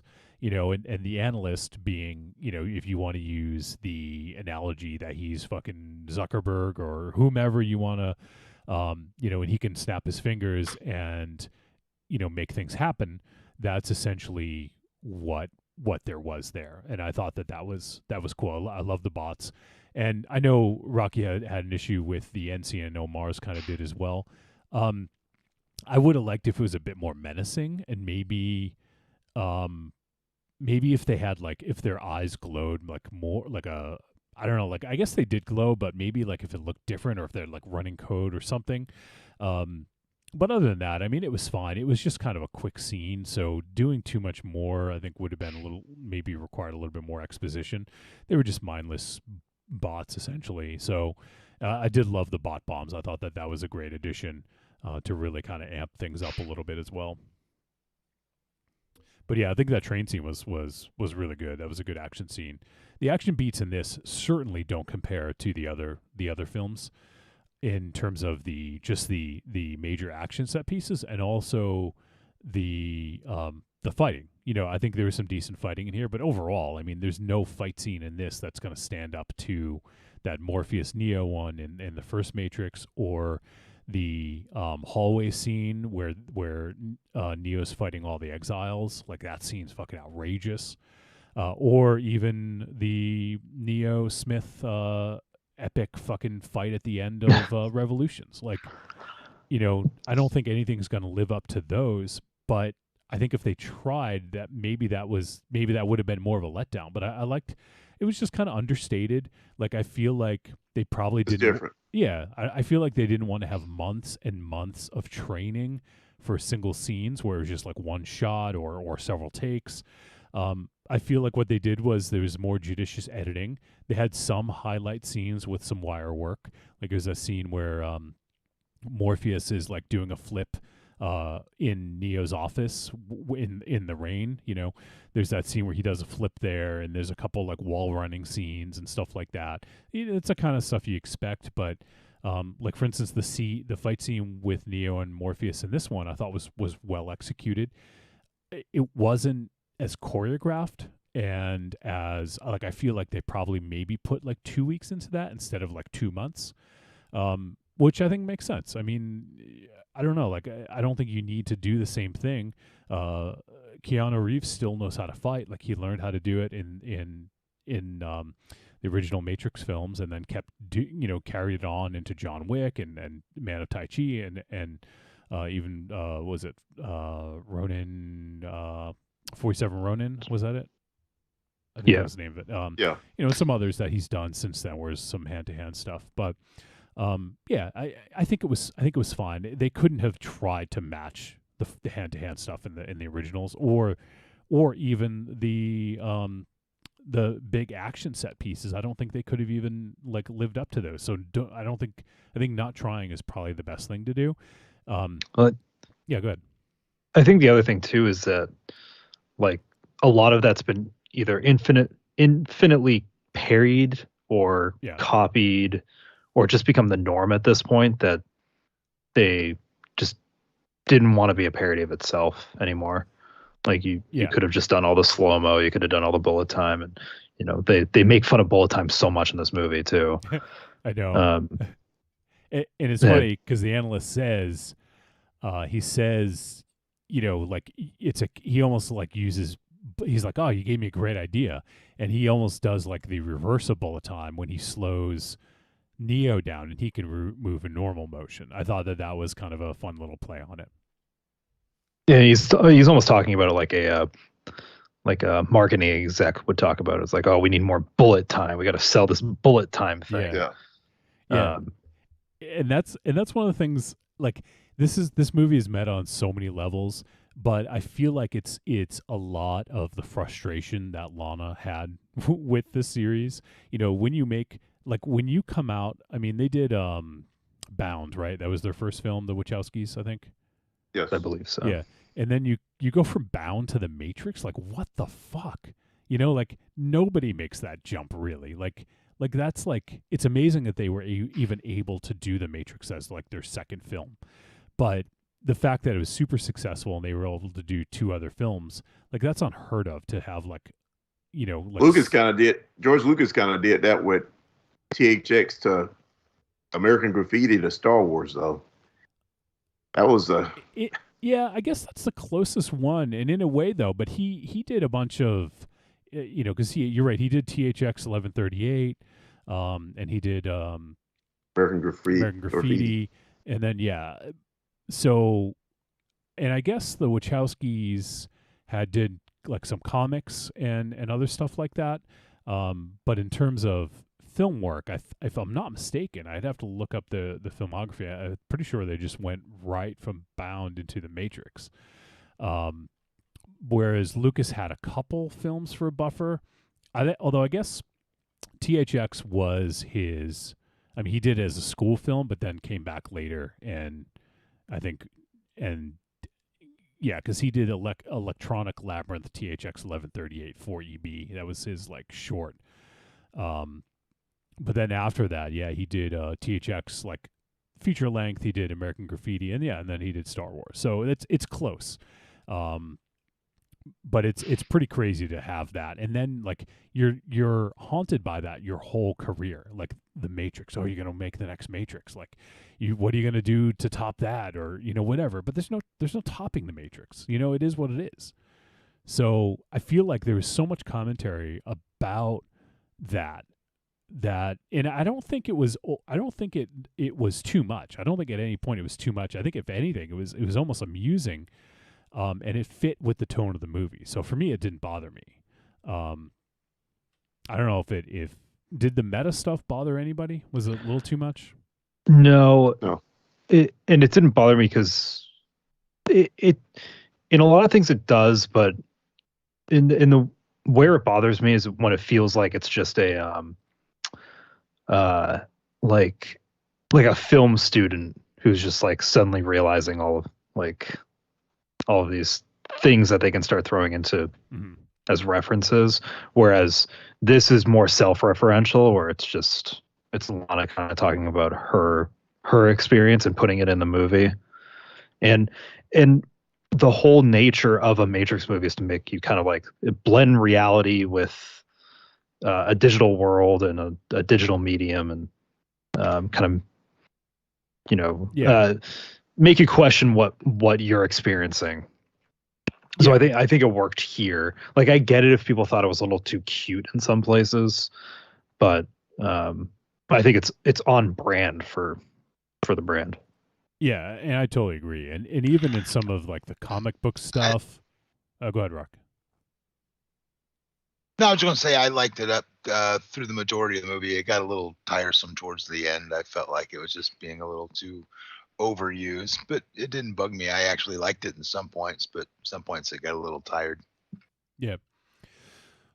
And I think the overall, like, the action I thought was fine. It suited the story, which I think is what they were probably going for. I think what Lana was just wanted to have the action just fit in with the story and not supersede it or overwhelm it, because really that's what this was about. This is about Trinity and Neo getting back together, and that's what matters most here. And I think it shows a little bit of maturity as a filmmaker. Would I like to have seen better action? Yeah, I think so. Yeah, I mean, I'd like to see some big set pieces, like maybe like one really huge fight. I did like the Ducati chase at the end, the motorcycle chase at the end, and they really did kind of ramp up the tension and the drama in the way that they had did it with the bot bombs and stuff like that. But I still feel it was lacking a little bit. But once again, it's just what they needed. They were trying to get away from the swarm and to get out. So to me, it made total sense. It fit the story, and that's why it worked. So yeah, would I have liked to seen more? Yes. But did it work and did it fit the story they were telling? Absolutely. Rocky, you doing a little jerking motion. Whatever, man. The fucking hand okay? cartoonishness of some of those fucking motorcycle bits it just fucking took me right out of it. It was better than fucking, the scaffolding fucking scene, but not by much. God, you sound like a Mars that just watched a Bad Batch or an action scene directed by what's his face. Oh, Hey, you don't like that part, but like the whole highway scene on Reloaded, that's cartoonish. They're on top of damn 18-wheeler fighting. There's parts of that haven't aged well. yeah, no, they haven't. I watched it recently. I'm like, this was the final cut. Yeah. There's again, I don't know. Saying the word The Matrix in your head makes you think that you're going to get a better level of action sequence than you got in this movie. That's all I'm saying. I don't, and that brings up a point that I wanted to mention. I think that really this film works on a couple levels, but it depends on your engagement with the Matrix films. I've seen a lot of people panning this film and saying I think someone we know, Alberto, says the worst movie he's ever seen or something like that. And I just withheld comment. I'm not gonna comment, but I do feel, and this may be a strong statement, I feel like if the first Matrix is your favorite of them, that's totally fine. If you didn't like the second or third one, you are not going to like this one at all, because, and for me, the second and third one just build on what they started. The first one was showing you what was real and what was not. The second one is dissecting, is deconstructing that decision. And the third one is like the final act and bringing everything to a conclusion. For me, it works. It's a 3-act story, and that's how I perceive it. I don't really like to say I like the first one or the second one or the third one. I think the second one is one of the most amazing action movies, like big Hollywood action movies ever made. I will absolutely say that. And it may be my favorite to revisit, but there's so many things I like about the first one and the third one. But the thing is, if you don't get into the philosophy and the ideas behind the Matrix, I don't think you're going to like this one. And honestly, and I don't mean to call people out, but if you don't get that stuff, like you're just looking at it on the surface and you're not looking deeper, and like maybe you don't want to look deeper, and that's fine, but you're kind of dumb if you don't get what's going on. Come at me, bro. I'm not coming at you. Fuck you, man. I think you get. Fuck you. I think you get Fuck you. But that's the thing, is like, this is like what people don't get is like a lot of these are programs. A lot of these are not human characters. And I think a lot of people don't get the idea. They don't understand the concept of this world, of the Matrix and the real world. I just don't think they ever made that connection. People hate Zion. People don't want to see the real world. And that's fine. Like, I get it. Like the Matrix is this, you get to wear like fucking PVC and vinyl, and like it's like a cyberpunk fucking wet dream. Like I get it. And the real world in it looks fucking shitty, and it's not a utopia whatsoever. It looks like, why would anyone want to live there? But that's like the beauty of it. And there's so many subtleties in this series. What the fuck are you doing? I wish I could mute you so bad. All right, I muted all you guys because of Rocky. So I want to be able to talk about this and not hear fucking bullshit. But yeah, I think you just called it Vogue bullshit. I did. I do think that that's kind of the case. Like if people if they don't like the second or third one, I just think they're dumb and don't understand the ideas behind the Matrix. Oh, I think you're fucking dumb. Oh my god. You like the second one, so I'm not calling you out. Yeah. One of the best things I saw was a review where somebody said it was too woke, and I'm like, oh god, yeah. Like, you haven't seen any of them, have you? Then right. Like you even for like 1999, like, or really even 2003, you look at like the diversity in the cast, and like everything was way ahead of its time. Really, the makeup of when you look at 2 and 3, just the makeup of the people in Zion, it's very diverse. Yeah, absolutely. And well, you guys were talking about this earlier. Oh shit, I'm out of crackers. Fucking, you guys were talking about this earlier, but just in terms of like you said, back in its time when it came out, it was rare that you had like Seraph in the original. I forgot how much I love that character. Yeah, I love until Seraph, I reviewed this movie. Seraph was fucking awesome, man. And at that time, I was going through, I've always had a love for Hong Kong Kung Fu flicks, and we were starting to get a resurgence with what Jackie Chan was bringing to Western audiences with all his movies at the time. And, I just remember thinking that some of my favorite characters from the Matrix movies were all ones that previously you never would give, as much as I love Lando and Star Wars, say he was not a big player until the final movie. In essence, but fucking Morpheus was my fucking dude, man. When I left the theater after seeing the first one, and everybody was talking about a Neo and a Trinity, I was like, fuck that, dude. Fucking Morpheus. Fucking his whole delivery in the first movie when he's explaining, sitting in that red chair, fucking explaining to fucking Neo what the fuck is up, man, is arguably one of the best monologues in describing it. A great monologue that's breaking down what the fucking whole premise of the story they're about to tell you from this point on. has to really hinder on good writing and good delivery, man. And Morpheus delivers everything with the gravitas of Morgan Freeman reading a fucking gas bill. You know, it was fucking awesome. So Morpheus was my favorite character, leaving both the first and second movie. I would say he was still in through the third as well. That's why I actually was fucked up when we played the video game and fucking the whole impetus of everything was fucking Morpheus is dead. It's like, what?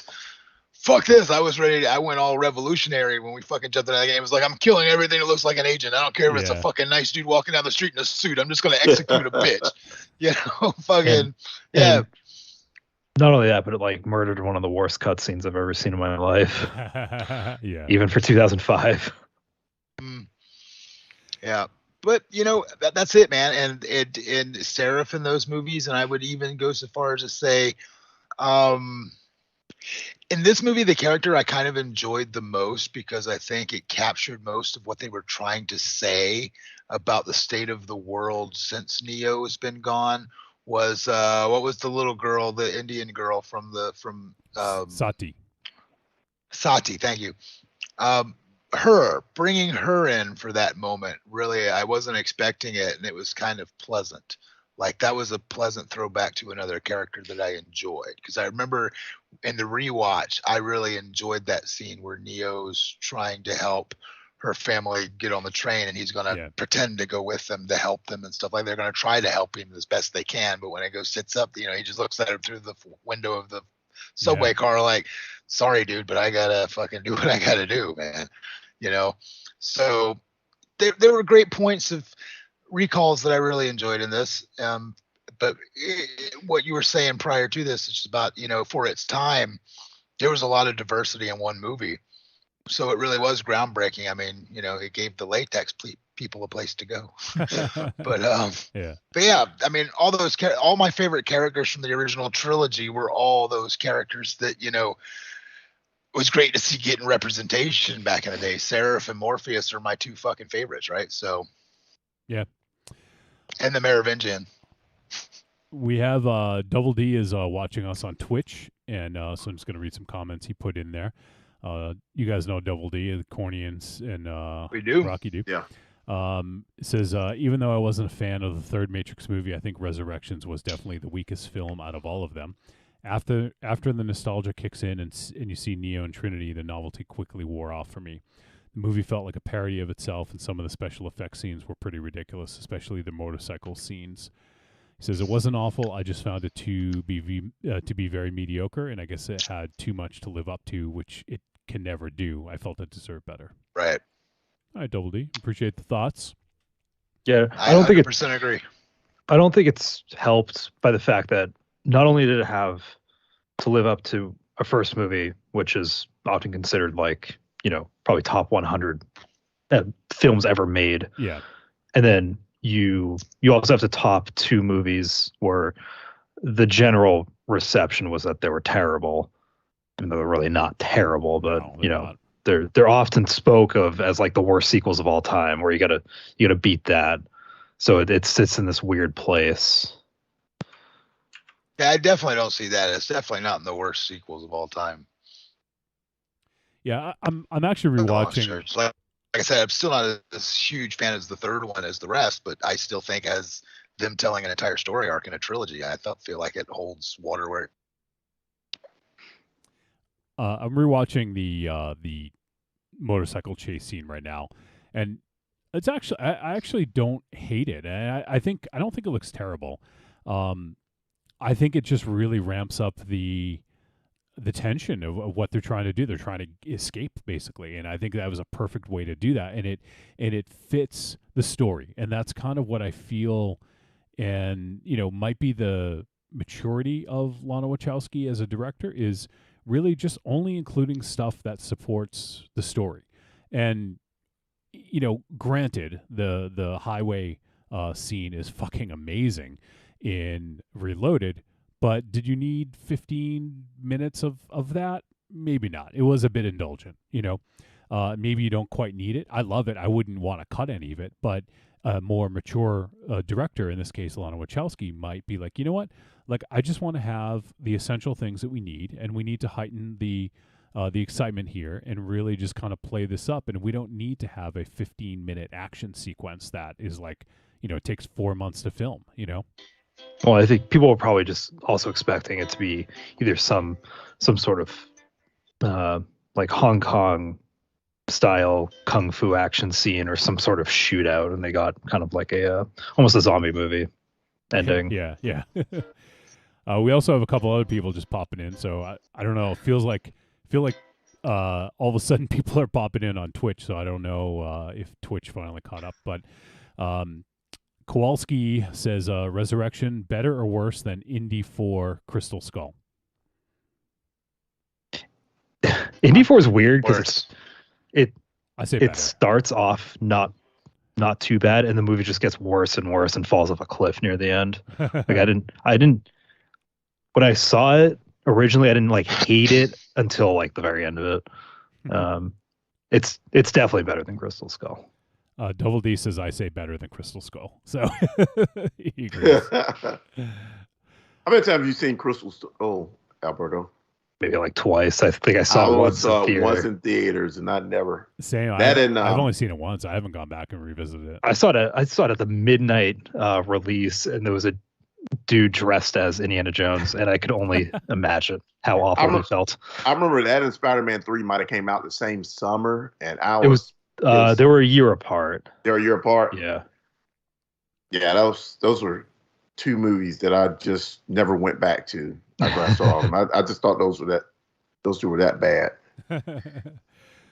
So I think we should start to kind of wind things down a little bit here. We've talked a pretty good amount of a lot of different aspects of this. On the end, I guess we'll tackle the end. We talked about the motorcycle chase, but then we have the scene at the end where they go to the top of the building here, and then there's the helicopters. That whole scene. So, and then finally we have the big moment when they jump off the building and Trinity is able to fly, but Neo isn't. And just also for the record, this is after they kiss. So I think that kiss. What the fuck are you doing, Rocky? Mute yourself if you're going to the bathroom, Jesus. We can't take him anywhere. This is like. No, we can't. Yeah. This is the last time we do a fucking live show. And the problem is, him and Mars are like Trinity and Neo, where you put them too close to each other, and it's just an infinite feedback loop of. I'm like dreading. I'm dreading Wednesday. I know you have to podcast with us twice in a week. He really is going to the fucking bathroom. Are you kidding me? You shouldn't have told him you couldn't mute him. Well, I'll just mute all you guys. I probably could mute him. I just have to. So we have the scene that takes place on the top of the building here with the helicopters, and once again we haven't even really talked about too many of the callbacks, but there's a big callback here with the helicopters, especially that scene when you see the shells like falling, from the helicopter, just like in the first Matrix. It was that great scene. So I thought that was a nice little callback. We have Neo kind of showing enhanced powers, not quite the full capability of what he can do, but he's like basically moving projectiles, the missiles and stuff, and especially he does a lot of deflecting of bullets and stuff like that, which I think is kind of cool because to kind of live your day-to-day life on the internet, you kind of have to do that. You kind of have to deflect a lot of shit. So I just thought that was interesting. That was one of his new powers. I think this is another jab at me. No, it's not. I think you just got a guilty conscience over there. So then we have. I think you should. He is so high right now. He is so high. It's okay. If I was high, I my would first have enjoyed joint. this movie. Yeah. I remember my No, you first don't. pot brownie. I definitely know you don't. You're right. I've never had one. That's what's wrong with you. That's what's wrong with me? Wow. All this time, I Just should have follow- just asked you. He's about dude, to I hold could've his been- ass. I could have been your life. I could have been your life guru, but you You c- fucking. You could have been you know. my. You could have been my Last anal. person I'd want to be my life guru. You could have been my analyst. I am the analyst. Me and Neil Patrick Harris. Neo Patrick Harris. Neil Patrick Harris. You Oh, that know, was- you're not. You're like the furthest thing from the Oracle. You're the Boracle. I'm the orifice. What are you gonna say, Alberto? That was one thing I liked in this movie was the kind of death animations for any of the programs. Yeah. I Were thought they- that was- They kind of dissolved into code, or Yeah. like when the analyst is getting shot at, it's like bits of code are being broken off of him. It was just a cool little thing. I did like that. And then we have the It looked like when Arnie was taking out the T2 and shooting him in the face. Only it was green code instead of the silver mercury.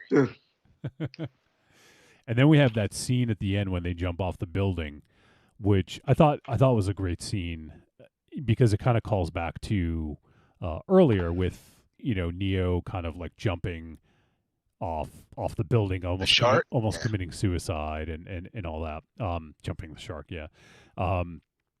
But when Trinity has the ability to fly, I just thought that there was some good symbolism there, especially with, I mean, we talk about Neo was almost like the ways that they were manipulated. Neo was manipulated by meds. He was given basically overdose on doubt, like doubting himself and just being miserable. Like that was sort of what kept him in his pod, so to speak. And in this, we had Trinity, who her narrative or like the bots are what kept her in line. It's her family and her duty to her family. And, that was Duty. enough to keep her, from even like looking outside of her pod, so to speak, or her bubble. So I thought that the two ways that they had them sort of trapped in the Matrix, I thought was pretty interesting. And the fact that they powered the Matrix, the two of them, because in the last version, when there was peace, they weren't generating enough power. So the analysts found a way to do it by basically, rebuilding Neo and Trinity and, putting them near each other, but not too close, to a point where they were generating so much energy they fed the entire Matrix, like with their misery and not being together and everything. I thought that was just a really smart way to go about it. So now that they're freed, and that was kind of calling back to the scene where Trinity is saving Neo because she's able to fly. Like I thought that was, once again, I don't know if there was some parallel there, but it's like someone like reaching out a helping hand and pulling someone out of their depression or out of their hole of where they've been, because Neo has been, so miserable for all these years, and So you need an analyst to help you pull it out of the hole. only you. I'm the only analyst. Well, I'm not a full-fledged analyst. I didn't get a full degree. You just play one on TV. I got it off a Facebook app. Facebook targeted ad. Yeah. But I did enjoy that scene when she said, Rarely in my line of work do I need anything more than this. your line of work. Nobody got that quote? Bunch of fucking scam poser film people. You didn't catch that reference. Nope. Sad. Hey, I'm shunning you. I'm trying to fucking wrap this shit up. Shame.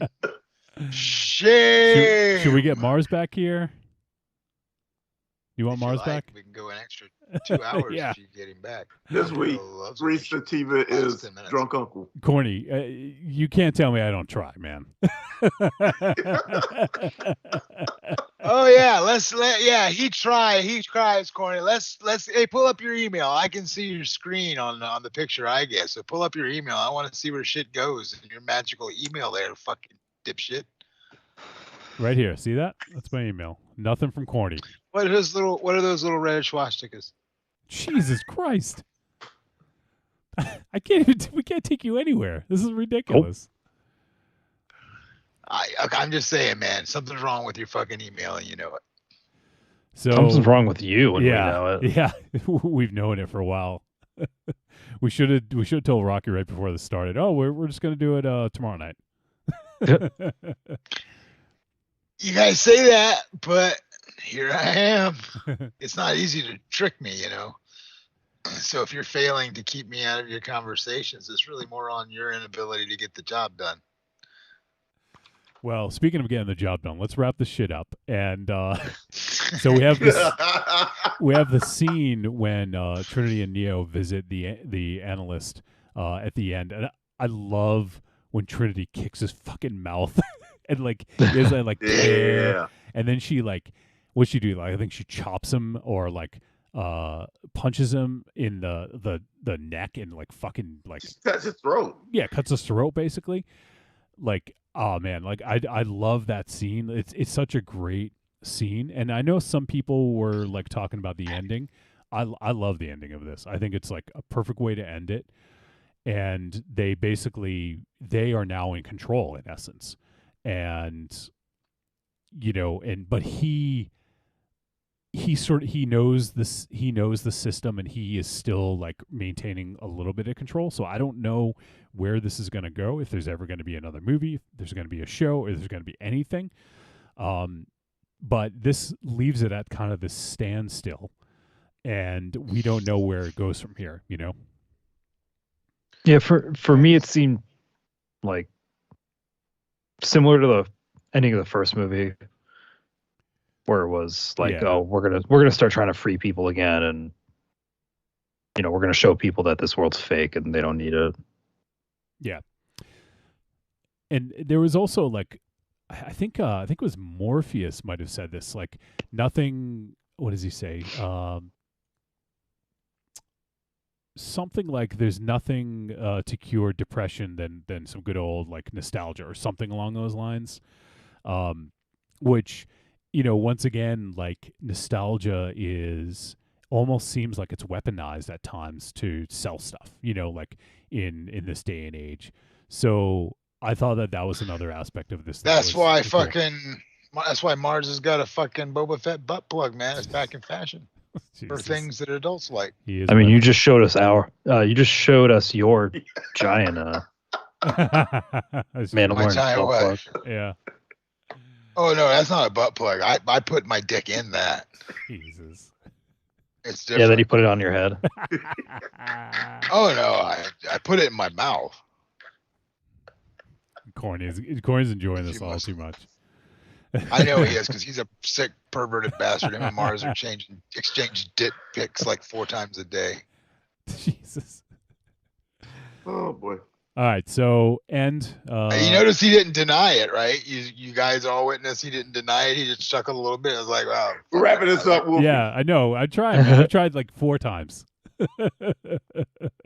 And you suck at that too. So what's that tell you?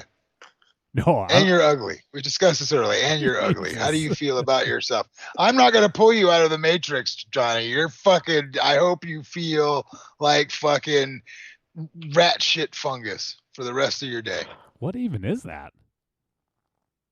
It's fungus that grows on rat shit. It's pretty self-explanatory there, fuck nugget. Jesus Christ. All right, so Corny, what'd you think of the end? Really liked it. Like I was saying earlier, I kind of interested on what if we're gonna get another film, what's gonna happen in the next film. Yeah. Because overall, I thought this was a good setup film. You're gonna see the Merovingian using the fucking Matrix manscapers and fucking trim his face and his balls. Jesus. Fuck.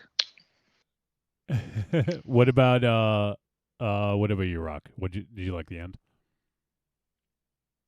I enjoyed the humor of them revisiting the analyst and fucking him up and just basically reminding him who's bitch now. That was fine. I was the for lack of a better term, the flipping on its end of the damsel in distress thingy with Neo being caught by the flying thing. I knew something with flight was going to come when he made the comment earlier on that he can't do that anymore. I was wondering when something was going to happen. It was all right. I think the shot was pretty obligatory, but from a comic book standpoint, it gives you that nice finishing moment on that segment. But I did like the visiting at the analyst. I honestly, much like everything with the movie, there was things I liked, things I hated. So, it was okay. I was hoping for more. It didn't deliver for more. Like I said, this movie falls apart for me big time at about just a little over the halfway mark. So it wasn't terrible. It wasn't a terrible ending for what it was. I liked pulling some pieces together at the end to sort of set up if they go forward, what the world could be like. Yeah, it was for an movie. Exactly. By chance, did you notice that in the song? I did, yeah. Okay, good. Because I was mimicking it like during when I was hearing it, I was like doing the meh. Yeah, you know what? I originally had it higher and more defined in the mix, and I opted to take it down a little bit. And then after I played it back myself on another thing, I was like, man, I really wish I had left it higher because it was a lot funnier with that little. It's subtle. I like that. All right, cool. I'm glad somebody noticed because that made me giggle a lot today. By the way, Corny, I did get your email where you apologize. Corny you just sent me an email that says, I'm sorry. How long ago did you send that email, Corny? Like 2 minutes ago. See, he's on his P's and Q's actually monitoring that fucking his fuck. I'm gonna print that out. Well, actually, no. I'm gonna make an NFT of it, Alberto. You think we can sell that? Yeah, totally. It's only going to take down 10% of the rainforest with it. I know. How about you, Alberto? About the end? Yeah, I mean, again, it's almost like a rehash of the original. I do prefer it in the fact where this movie really puts Trinity and Neo on the same level. Yeah. And not just her being his arm candy. Yeah. And honestly, for a minute there, I almost thought that they were going to reveal that she was the one, and I did too. Yeah. It would like kind of flip it, and I'm almost glad they didn't do that because it wouldn't have made any sense. But yeah, I liked how it was very much the two of them on the same playing field. Yeah, I like that too, and I mean it makes sense if you go back through the story of how through all the films of how that comes to be, because people harp on this one thing, but there is no one. Like the one was a fabrication, and they dissected. They dissected. He reloaded. Yeah, well, I mean, he does have powers that are gifted to him that no one else would have. Because he's the anomaly. Yeah, and like he is special in that way. Yeah, but he isn't special in the way that he's supposed to free everyone. Right. The difference was the Oracle putting it into his head and Trinity's head that they needed each other. Right.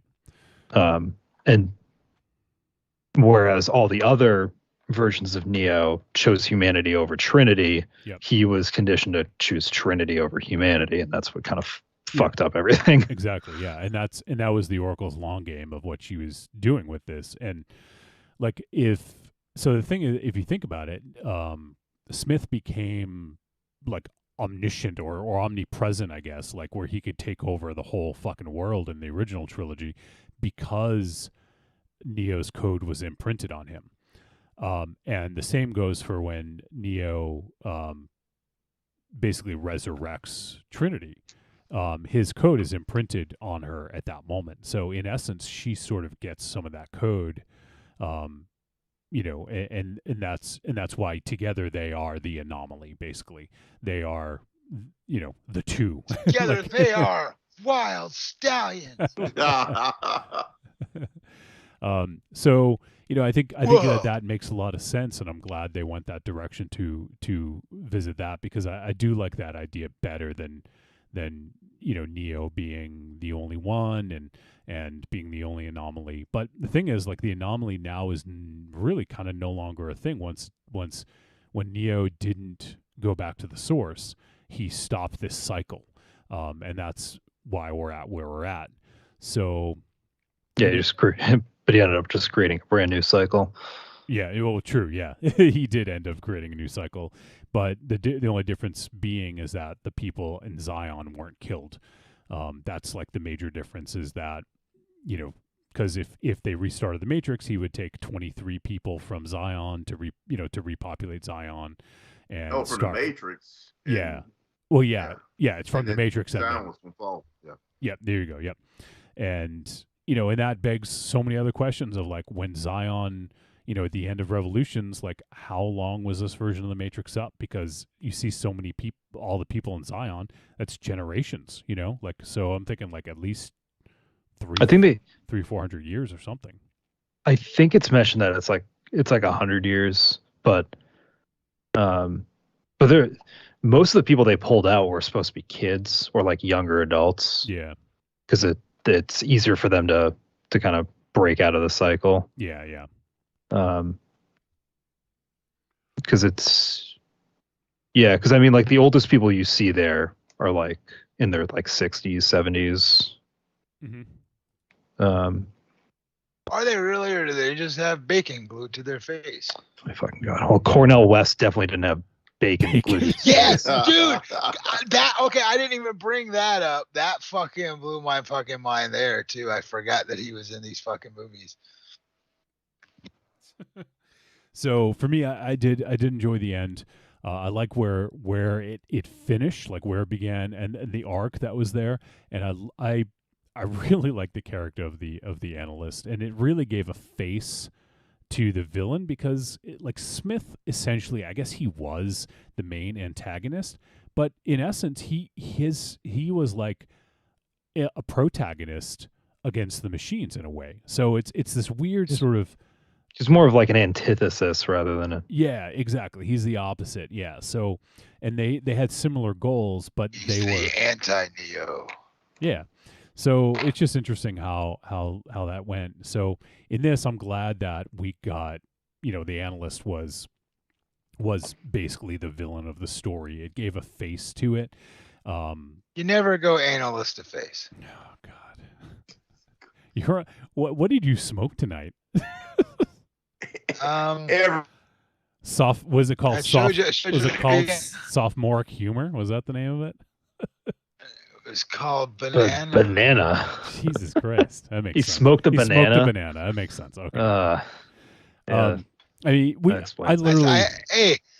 I saved the other part for when we're over. I'm gonna go have the rest of that motherfucker. Oh, that should be an interesting night for you. Right now, the cookies got me in such a mellow place that I'm actually enjoying Alberto's company today. Yeah. Jesus Christ. All right, we have literally we just hit like midnight, so I want to wrap this fucking thing up. So I could talk. I really could talk about this for 7 hours if we did, but we don't. I want to throw fresh socks out. I want to throw fresh socks out of the dryer at Alberto's head. It looks like he has just enough stubble where they'll stick. Fuck? All right. What is wrong with you? Yeah, what is wrong with you? You're like in rare form tonight. Is it because of corny? Are you trying to show? Are you trying to show off? It's the no pants thing. Oh my God, do you have a crush on Corny? Yeah. And you're just really nervous. Oh, I'm trying to show. Oh off no, I've Corny. already had Corny. He's a bad lay. What? It's fucking terrible. Wow. He's all unconscious and just lays there and fucking says, "Help! Stop! Don't!" It's fucking annoying. It's terrible. Christ. That's fucked up. All right, for that reason, we're gonna cut to we got one voicemail, so I'm gonna play the voicemail. So let's hear from Pabst and see what he thinks about this. Oh shit! What's going on, guys? It's Pabst. Just calling in about this extra special Matrix review thing you guys are doing. So I don't know about you guys because I haven't swung in very long for the show, but I really did not like this movie. Johnny, cue up Jar Jar Binks' daughter, cause fuck this movie.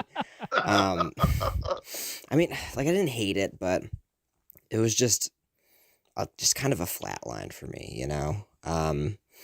Like I appreciated it was kind of like a love letter from a Wachowski to the Wachowskis. But I don't know. If you're gonna do like kind of like meta self-referential stuff, it's gotta be done in a very specific way, and this was not the way. I thought This is the a way. lot of this movie was kind of insufferable and This is not the terrible, way. and I even thought the action in it was like kind of boring. And my eyes rolled right into the back of my fucking head when Neil Patrick Harris started going on and on about bullet time. It's just like, oh my god. And like I love Keanu. I love Carrie Ann Moss. There was some stuff in this I found kind of interesting, but for the most part it just felt kind of, I don't know, lazy, where they were like, oh, I don't know what to do for a new Matrix movie. Oh, we'll do a Matrix movie about making a Matrix movie. Just, I don't know. Not a fan. Hopefully you guys enjoyed it a little more than I did, but that's it. All right, guys, have a good one. I will see you around. I'm looking forward to Book of Boba Fett. And peace.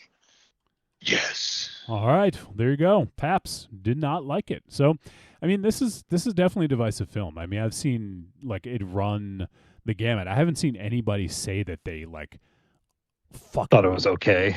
yeah, like I haven't seen that. Like, and I haven't really seen too many people say they fucking loved it. Like, I haven't seen anyone say this is their favorite Matrix movie. I don't really expect to see that, but you know, it's yeah, kind of like I really did not like this. It worked for me and it made sense in the story. I can understand both sides. It's tough when it's a legacy sequel because it's never going to be seen as good as the old ones, especially when it's so dependent on nostalgia. Like even a movie like Force Awakens, which I thought was excellent and probably in the upper quarter of all the Star Wars movies. Like I'm not going to put it like, you know, up there with A New Hope. But You know what? Yeah. I can go back and watch it over and over and over again because I think it's a really good movie and it's really enjoyable. But that's kind of the you know the issue with legacy sequels when they come out so, you know, years and decades after the previous ones. Yeah. Well, you know, Pap Stan Alberto, fucking Johnny only has one thing to say.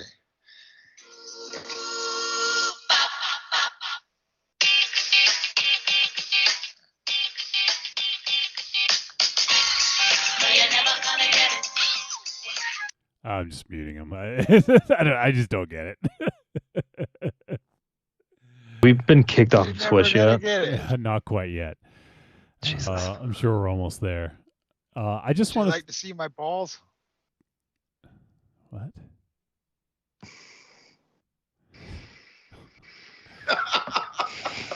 All right. For that reason, for Rocky is the reason we're ending this film, this discussion. But We put Rocky in timeout for Book of Boba Fett. yeah. I think Rocky, you're in timeout for a Book of Boba. So we'll see you next week for episode 2. You'd be so pissed. All right, so I'm sure. I mean, there could be additional conversation about this, but you know, we got to kind of put a cap on it. 3.5 hours is probably enough. 3 hours 42 minutes. So not quite a marathon session like we've had in the past with 7 hours, but I truly think I could have talked for you know a few more hours about this movie. There's a lot of things I didn't even get to that I wanted to. I want to get more into sort of the Matrix. Just philosophy and everything behind it, but who knows? If people want more, maybe we'll do a follow-up special or something like that. But you know, people probably don't want that. I don't know if I want that. But yeah, for me, I'm just gonna we'll go around and everyone give their any final thoughts. But for me, I really like this, and I think it was a great continuation of the story. And I think that it was made perfectly for modern day and for the world that we live in currently. And I think that it shows a sort of a matured direction for Lana Wachowski in that everything suited the story. It wasn't overkill. And once again, maybe that's good for some people, maybe it's bad for others. I think that there's no way they could have competed with the action in the other three, and there's no way you can those redefined cinema for a while. There's no way you can do that now. I mean, maybe you could, but to try to achieve that might take away from the story. So I think they made the right decision and tell the story they wanted to tell and have the action support that and be good enough to support it.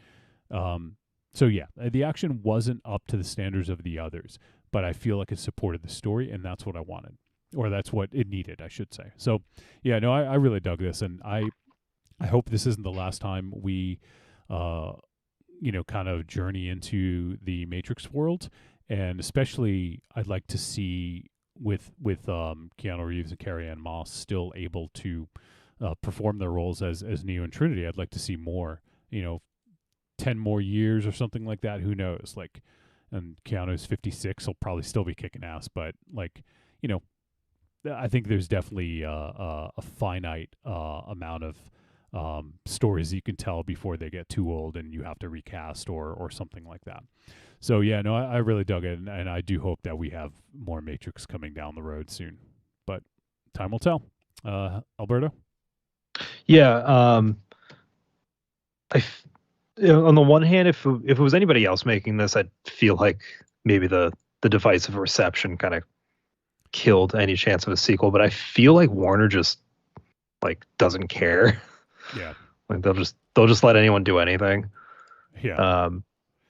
But yeah, I mean, I would, obviously this was setting up for a sequel, and I would like to see a show or something, preferably a show that's a little bit more kind of straight Matrix, where it's just maybe the thing that people were expecting, where it's just people running around doing wire work and double fisting handguns. But good I thing, mean, good thing you threw the handguns thing in there, or Rocky would have jumped all over you. But the Matrix, again, I know, but foo. Oh, Jesus Christ. The Matrix feels very much like Star Wars, where you just get this playground where you can do so much with it. You could have a show that only takes place in the Matrix with all the stunt work and stuff, and you could have prequels and sequels, and I think it's too good of a universe to just let die, even if it's gonna be something without the Wachowskis in the future, and maybe a little less heady. Who's playing the music? You know who it is. God damn it! Let him talk. Oh, I'm sorry. I thought I was on mute. No, you didn't. Shut up. Jesus Christ. Corny. Do you want to do the show Wednesday? Timeout. Yeah, I think he's in timeout. Like I said, overall like the film. I'm glad that Lana Wachowski. I don't really see anybody but them being able to do this. Do a film in the Matrix. I just don't overall see it. Yeah. And I was telling y'all, and can't wait to see sequels from this. Yeah. That's it. Rocky, dare I ask?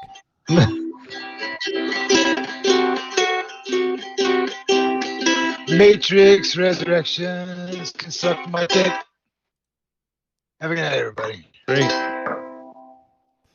La hookah hiki hana nera Keanu Reeves. Hookah leaky hana head Keanu Reeves. Is this culturally insensitive? Does he care?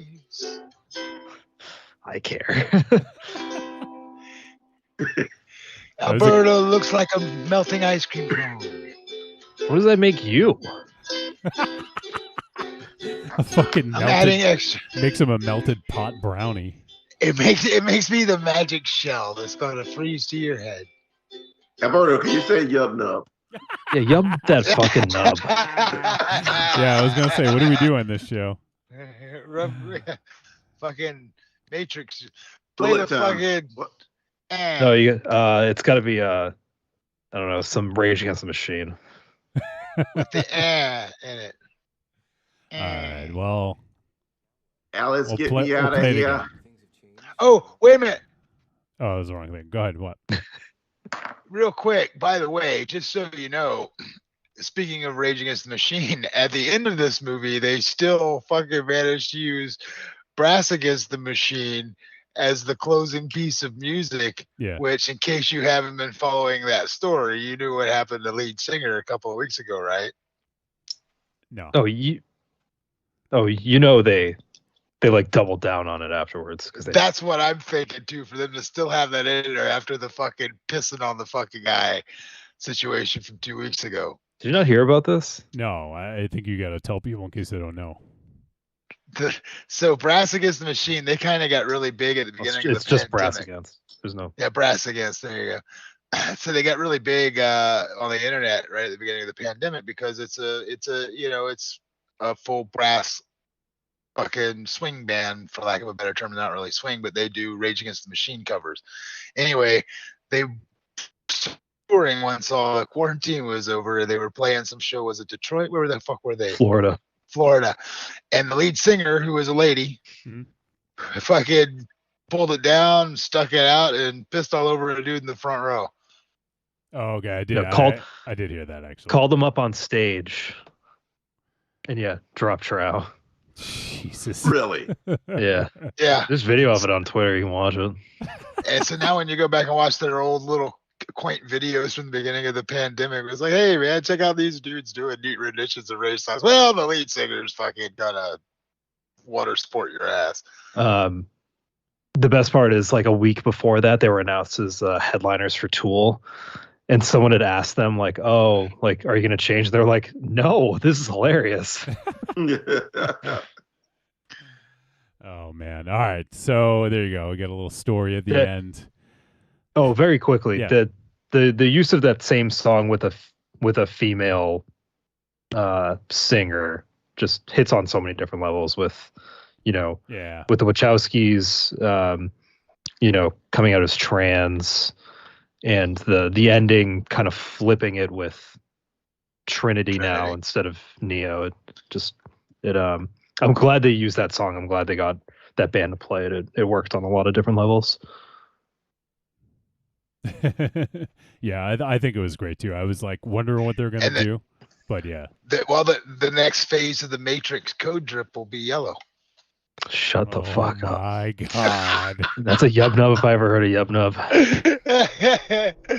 Oh, wow. All right. Well, hey, there you have it. Matrix Resurrection spoiler-filled discussion from the Force Insensitive crew, or some of us, and our good buddy Agent Corny. We're still awake. Yeah.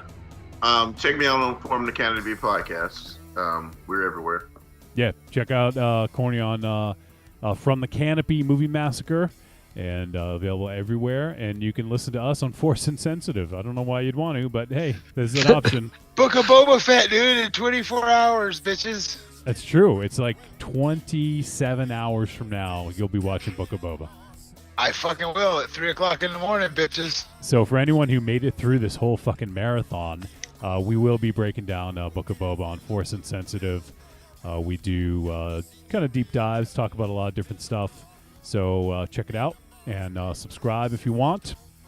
And we thank you guys for tuning in and checking us out. It was fun to talk about The Matrix because we've been Rocket's going to have to go through detox while this is over. Yeah, no shit. All right, so that's going to do it for us. So thank you, everyone, and we'll catch you guys in another special sometime soon, maybe. Excellent to the max, excellent to the max, and Rocky smokes too much weed.